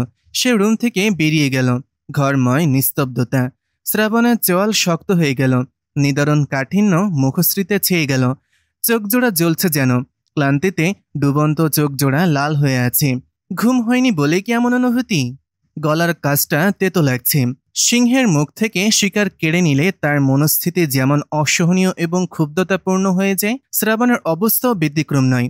জোরে ল্যাপটপের কিবোর্ডের ব্যাকস্পেস চাপতে লাগলো সে। মনে জ্বলন্ত অগ্নির রশির শিকার হলো যেন সেই নির্জীব কি বাটনটা। আজ প্রকৃতি বেপরোয়া কিশোরের মতন উচ্ছৃঙ্খল হয়ে উঠেছে। অনিয়মেই তার তাণ্ডব শুরু হয়েছে। তীব্র বাতাসের ধুলো মিশে ধুলোঝড় সৃষ্টি হয়েছে। ঢাকা শহরের রাস্তার সৌন্দর্য বর্ধনের জন্য মাথা উঁচিয়ে থাকা গাছগুলো মাথা নত করে ফেলেছে অবদ্ধ প্রকৃতির জেদে। মনে হচ্ছে কোনো কিশোর ছোকরার থেকে তার খেলনাটা কেড়ে নেওয়া হয়েছে, যার ফলে সে জেদ ধরেছে সব তছনছ করে দেবে। পশ্চিম আকাশে সূর্যটা ঢলে পড়তেই এই তাণ্ডব খেলা। এদিকে বিপাকে পড়ল চারু। ধুম করে বৃষ্টি শুরু হলে সে হয়ে যাবে নিরুপায়, কারণ তার কাছে ছাতা নেই। আজ ভাগ্যক্রমে বিকেলের দিকেই জল্লাদের থেকে মুক্তি পেয়েছে। জল্লাদ তার নিজের ব্যক্তিগত কাজের জন্য অফিস থেকে বেরিয়েছে। এখন বাসায় যাবে, লম্বা একটা গোসল দেবে, তারপর বের হবে রুশানের সাথে। গয়না, ব্লাউজ, পেটিকোটের মাপও দিতে হবে। রুশানের মা খুব পুরনো ধাঁচের মহিলা। তিনি মোটেও আগ্রহী নন হবু বউকে বগল দাবা করে শপিং করতে। এটা অবশ্য চারুর জন্য ভালোই হয়েছে। শ্রাবণের ধারালো দৃষ্টিতে ঝাঁঝরা তো হতে হবে না। বাড়ি আসতে আসতেই মেঘেদের কান্না শুরু হয়ে গেছে। ধরনী ভিজে গেছে তাদের অশ্রুতে। মাটি শুধু গন্ধ নাকে আসছে। মোটামুটি ভিজেই বাসায় ঢুকলো চারু। ঘরে ঢুকতেই ধাক্কা খেলো। ঘরের চিত্র বদলে দিয়েছেন মা। পর্দা পাল্টে দিয়েছেন, সোফায় নতুন কভার চড়িয়েছেন। একটা লাল কার্পেট বেতের সোফার সামনে দেখতে পেল চারু। ডাইনিংয়ে নতুন একটা টেবিল ক্লথ। চারুর বুঝতে বাকি রইল না এসবের হেতু কি। মেয়ে বিয়ে দিচ্ছেন, ঘর পরিপাটি হবে, সেটাই স্বাভাবিক। কিন্তু চারুর ব্যাপারটা ভালো লাগছে না। চাপাসরে শুধালো, এগুলো কি মা? তুমি তো দেখছি আমাদের ঘরকে তাজমহল বানিয়ে দিয়েছ। সুন্দর লাগছে না? রুশানের মা দেখলে নিশ্চয়ই চোখ সরাতে পারবে না। সেদিন একটু মুখ কুচকাচ্ছিল, এরপর দিন আসলে ওনার চোখ কপালে উঠে যাবে। আমি আসলে বেক্কেল, আমার উচিত ছিল এগুলো প্রথমেই করা। শাক দিয়ে মাছ ঢেকে তো লাভ নেই মা। ওনার যদি আমাকে ওনার বাড়ির বউ করতে হয়, আমাকে পুরোপুরি দেখে ওনাকে সিদ্ধান্ত নিতে হবে। আমার বাবার অবস্থা মেনেই সিদ্ধান্ত নিতে হবে। তুই রেগে যাচ্ছিস কেন? আমি রাখছি না মা।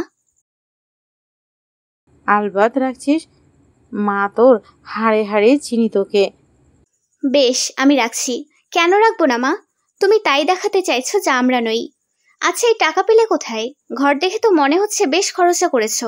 চারুর মা মিয়ে গেলেন।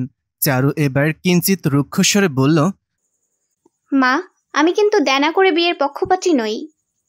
বলেই পা বাড়ালো নিজের ঘরে। গলা থেকে ওড়নাটা খুলে ভেজা শরীরে গা এলিয়ে দিল বিছানায়। খুব ক্লান্ত লাগছে তার। এই ক্লান্তির কারণ সে জানে না। মনের ভেতর এক বিষণ্ণতা ছেয়ে আছে। সব কেমন মূর্ছিত বেরং লাগছে। অথচ চারুর এখন হওয়া উচিত ছিল পৃথিবীর সবচেয়ে সুখী তরুণী। তার জীবনের প্রথম পুরুষ, যে কিনা তার হৃদয়ে ঝড় তুলে সবকিছু তোলপাড় করে দেয় তীব্র আবেগের ঢেউয়ে। যার বিরহে চারুর জীবনে বিষাদের কালবৈশাখী এসেছিল, কিছুদিন পর সেই পুরুষ তার একান্ত রূপে জীবনে আসছে। অথচ কেন যেন কোনো উৎসাহ পাচ্ছি না। সবকিছু নির্জীব লাগছে। অথচ সকালবেলায় যখন ঘুম ভাঙে, প্রথম রোশনের মোহময় কণ্ঠ শুনেছিল, চারুর বুক কেঁপেছিল। বুকের ভেতর এক অব্যক্ত শান্তি অনুভব করেছিল। আপনা আপনি সে হেসেছিল। অথচ এখন যেন সেই অনুভূতিগুলো উবে গেছে। এত বছরের বিচ্ছেদের কারণেই কি এমন খাপছাড়া লাগছে সবটা? অফিসে যখন শ্রাবণ শুধিয়েছিল, চারু তখন উত্তর দিতে পারেনি। কেন যেন হাজারো দ্বিধা গ্রাস করেছিল মস্তিষ্ক। অথচ এমনটা হবার কথা ছিল না। আসলেই মানুষ খুব অদ্ভুত। মাঝে মাঝে তীব্র আকাঙ্ক্ষার বস্তু পেলেও সেই আনন্দ অনুভূত হয় না যা কল্পনা করে। ফোন বাজছে। রুশান ফোন করেছে। সে হয়তো কয়টায় বের হবে সেটা জানানোর জন্য ফোন করেছে। অথচ চারু ফোন ধরতে ইচ্ছে করছে না। তার ঘুম পাচ্ছে। চোখের পাতাগুলো বন্ধ হয়ে আসছে।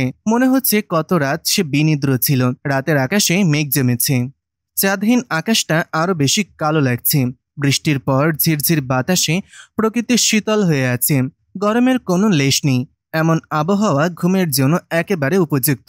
গলা অবধি কম্বল টেনে ঘুমিয়ে থাকা যায়। এই যেন স্বর্গীয় প্রাপ্তি। অথচ চারু সে সুখের ঘুম বলে দিয়েছে। ল্যাম্পপোস্টের নিচে একদলা হলুদ আলোর নিচে সে দাঁড়িয়ে রয়েছে। রুশান বলেছে দেখা করতে। স্বর্ণের দোকানে আজ না গেলে বিয়ের আগে গয়না কেনা হবে না। প্রায় আধা ঘন্টা হয়ে গেছে, অথচ রোশানের আসার নাম নেই। ফোন দেবার উপায় নেই, কারণ সংযোগ দেওয়া সম্ভব হচ্ছে না। চারু রাগ হচ্ছে। বাসায় চলে যেতে ইচ্ছে করছে, কিন্তু ওখানে মায়ের হাজারটা প্রশ্নের উত্তর দিতে হবে। এর চেয়ে দাঁড়িয়ে থাকা ভালো। হঠাৎ চারুর সামনে একটা সিএনজি থামলো। রোশান সিএনজি থেকে নামতেই লজ্জিত স্বরে বলল, সরি, বসের একটা কাজে আটকে গেছিলাম। আজকে বের হওয়ার দরকারই ছিল না তাহলে। রাগ করে না প্লিজ। ভাড়া চুকিয়ে চারুর সম্মুখে দাঁড়িয়ে তার গাল হালকা টিপে বলল, ওয়েদারটা কি রোমান্টিক দেখেছো? চলো আজ বরং আমরা রিক্সায় ঘুরি, তোমার তো খুব পছন্দ। রুশান কাছে আসতেই তার গা থেকে মেয়েলি পারফিউমের ঘ্রাণ নাকে বিঁধল চারুর। এই পারফিউমটা সে ব্যবহার করে, ফলে সংশয় শুধালো, তুমি কি আজকাল মেয়েদের পারফিউম ব্যবহার করছো? না তো। তাহলে তোমার গা থেকে মেয়েদের গন্ধ আসছে কেন? রুশান নিশ্চিন্ত হতে গা শুকল। তার কপালে সমান্তরাল রেখা সাথে সাথেই কঞ্চিত হলো। খানিকটা ঝাঁঝের স্বরে শুধালো, তুমি কি আমাকে সন্দেহ করছো? অদ্ভুত, এটা খুব সাধারণ প্রশ্ন। শোনো চারু, বিয়ের আগেই এমন সন্দেহ করছো, তাহলে বিয়ের পরে তো হাতে খুন্তি নিয়ে দৌড়ানি দিবে। যেমনটা ভাবছো তেমন কিছু না। আজকে অফিসে পার্টি ছিল, ইনচার্জ সবাইকে নিয়ে গিয়েছিল। এর মধ্যে আমার এক কলিগ ব্যালেন্স না করতে পেরে আমার উপরে পড়ে গিয়েছিল। ও অনেক কড়া পারফিউম ব্যবহার করে, তো তাই হয়তো। চারু আর প্রশ্ন করল না। তার মনের ভেতরের খচখচানিটাকে টাইম প্লিজ করেই বলল, আমি এমন কিছুই ভাবছিলাম না। আমাদের বিয়ে হতে যাচ্ছে চারু, একটু বিশ্বাস করতে শেখো। রোমান্টিক মুডের 13টা কি করে বাজাতে হয় সেই ব্যাপারে তুমি একেবারে পিএইচডি করে ফেলেছো। এখন চলো জুয়েলার্সের দোকানে যাই। রুশানের মা খুঁজে খুঁজে একটা 3 ভরির হার পছন্দ করলেন। চারুর সোনার প্রতি আকর্ষণ কম। সোনা দেখলেই পালে যাবার মতন মেয়ে সে নয়, কিন্তু হবু শাশুড়ির ওপর কথা বলতেও পারছিল না। বিয়ে যত সাধারণ হয় ততই মঙ্গল, এতে চারুর পরিবারের ওপর চাপটা কম পড়ে। রুশান যখন বিল করতে বসল তখন দেখা গেল তার কার্ড কাজ করছে না। কি বিপদ! রুশানের কাছে টাকাও নেই বলে খুব লজ্জিত স্বরে বলল, চারু, তুমি কি একটু সাহায্য করতে পারবে? আমার কাছে তো এত টাকা নেই। কিছু কি হবে? চারুর কাছে নিজের ডেবিট কার্ড আছে, যাতে 30,000-এর মতন টাকা আছে। মাস শেষ হয়নি। চারু খুব নিচু স্বরে বলল, এটা আমার মাস চলার টাকা রুশান। মাসের এখনো 15 দিন বাকি। এটা দিলে আমার হাতে কিছুই থাকবে না। আমি তো ধার নিচ্ছি, কালকেই দিয়ে দিব। মা ভুল করে টাকার ব্যাগটা রেখে এসেছে। আমার কার্ড কাজ করছে না। তুমি না দিতে চাইলে সমস্যা নেই, আমরা অন্য একদিন গয়নার অর্ডার দিয়ে দিব। চারু এক দফা রোশানের মায়ের দিকে তাকালো। তিনি বেজার মুখ করে বসে আছেন, ফলে চারু না করতে পারল না। অর্ডার দেওয়ার জন্য তাকেই টাকা দিতে হলো। রোশান যদিও বারবার আশ্বস্ত করছিল, আমি কালকেই তোমার টাকাটা ফেরত দেব, চিন্তা করিও না। তবুও চারুর চিন্তা কাটল না। বাবার চাকরি নেই, পেনশনের টাকা আটকে আছে বহুদিন। সব ধার শোধ করেছে চারুর চাকরির জন্য। সংসার চলে তার টাকায়। বিয়ে উপলক্ষে মা মামাদের কাছে নিজের জমি জমা দিয়েছেন। নিজের পুরনো গয়না বদলিয়ে একটা গলার হার আর কানের দুল গড়িয়েছেন। বাবা ধার করেছেন যেন ছেলের বাড়ির লোকের কাছে মান থাকে। চারু বাবা মার উৎসাহকে মাটি করতে চায় না। সে ভেবেছিল আগামী 2-3 মাসে সব পরিশোধ করে দেবে, কিন্তু এখন তাকে ভাবতে হচ্ছে বিয়ের কেনাকাটার মধ্যে যে আনন্দ থাকে সেটা কেমন ফিকে লাগলো চারুর।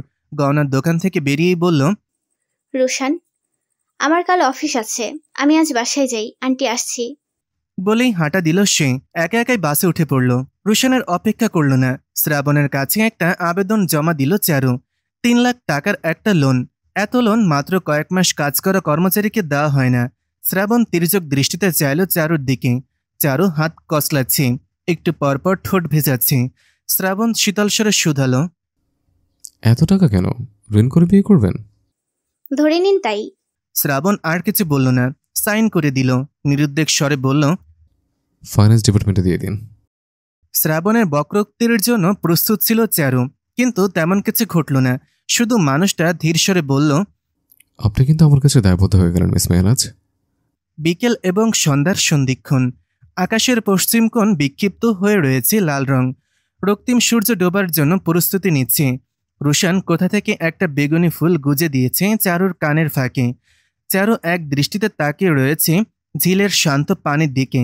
পানিতে লাল আকাশের প্রতিচ্ছবি ভাসছে। ভেজা ঘাসে বসে এক দৃষ্টিতে পানি দেখতে ভালো লাগছে। রুশান আগ্রহ করে বলল, কিছু বলছো না কেন? কি বলবো? কথা ফুরিয়ে গেছে? উত্তর খুঁজে পেল না চারু। একটা সময় রুশানের সাথে কথা তুবড়ে ছোটাতো, অথচ আজ কথা খুঁজে পাচ্ছে না। রুশান টাকা ফেরত দিয়েছে, তার ব্যাংক অ্যাকাউন্টে ঝামেলা ছিল বিধায় সমস্যা হয়েছে। চারু নিজ থেকে কিছু শুনতে চায়নি। রুশান যতটুকু বলেছে সেটুকুই জেনেছে। সে নিজেকে দ্বিধায় জড়াতে চায় না। নতুন সম্পর্ক শুরু করবে এর মাঝে খচখচে ভাব আনতে চায় না, তবুও মন অশান্ত, তাই শান্তস্বরে শুধালো, রোশন, একটা কথা জিজ্ঞেস করি? করো। তুমি আমাকে কেন বিয়ে করছো? কারণ আমি তোমাকে ভালোবাসি। কথাটা মনোপুত হলো না চারুর। সব কেমন ধোঁয়াশা লাগছে যেন। রোশনের ফুপা তাদের ঘটকালি করেছেন, তার মানে রোশন এর পূর্বেও অনেক মেয়ে দেখেছে। সে কি জানতো চারুর সাথেই তার বিয়ে হচ্ছে? চারু দ্বিধান্বিত স্বরে শুধালো, তুমি জানতে পাত্রী যে আমি? অবশ্যই, আমি তোমার ছবি দেখেই বলেছিলাম বিয়ে করলে ওকেই করব। আন্টিকে কি করে রাজি করালে? এসব জানা খুব দরকার না, কৌতূহল বলতে পারো। আচ্ছা বাদ দাও, শুনেছি তোমাদের কোম্পানি এবার আমার কোম্পানির অ্যামিউজমেন্ট পার্কের টেন্ডার পাওয়ার জন্য কোটেশন দিচ্ছে। কত কোটেশন দিল? এটা কোম্পানির গোপন তথ্য, তোমাকে বলবো কেন? বারে, একই ধরনের কোম্পানিতে চাকরি করি, বললে কি ক্ষতি? আচ্ছা যাও, বলো না, আমি বলছি। আমি তাও শুনতে চাইছি না, এটা আমাদের কাজের প্রতি বিশ্বাসঘাতকতা হবে। আচ্ছা সরি, আর হবে না। আমার বউ যে এত সৎ আমি জানতাম না। এমনি এমনি কি আমি শ্রাবণ তালুকদারের সেক্রেটারি? মাথায় রাখলাম। চলো ফুচকা খাবে? না, খেতে ইচ্ছে করছে না, তুমি বরং আমাকে আইসক্রিম কিনে দাও। যথা আজ্ঞা। দিনটা সকাল থেকে রুক্ষ, কড়া রোদে খা খা করছে পৃথিবী। সেই সাথে অফিসেও খুব টেনশন। শ্রাবণের মেজাজ সপ্তম আসমানি। এত কষ্ট করে পাওয়ার টেন্ডার হাতছাড়া হয়ে গেছে। সবচেয়ে কম কোটেশন দেবার পরও টেন্ডার অন্য কোম্পানির কাছে চলে গেছে। ব্যাপারটা দুঃখজনক, কিন্তু শ্রাবণের জীবনের ব্যর্থতা শব্দটা নেই। এই কারণেই তার মন মেজাজ তেতে আছে। চারু জল্লাদকে শান্ত করতে কাজে কোনো ভুলের অবকাশ রাখছে না। সঠিক সময়ে তার কেবিনে কফিও পৌঁছে দিয়েছে। জল্লাদ অমানুষের মতন একের পর এক মিটিং করছে। প্রতিটা স্টাফ আতঙ্কিত, হেন ডিপার্টমেন্ট নেই যে তার কবলে পড়েনি। ইতিমধ্যে বিকেল হয়ে গেছে, দুপুরের খাবার খাওয়ার সুযোগ হয়নি চারুর। খিদেতে পেট জ্বলছে, ফলে জল্লাদের রুমের কাচের দরজায় মৃদু টোকা দিল সে। শ্রাবণ তখন কাজ করছিল, মাথা তুলে চাইতেই চারু শুকনো গলায় শুধালো, আসবো স্যার? আমি আপনাকে ডাকতাম, আসুন।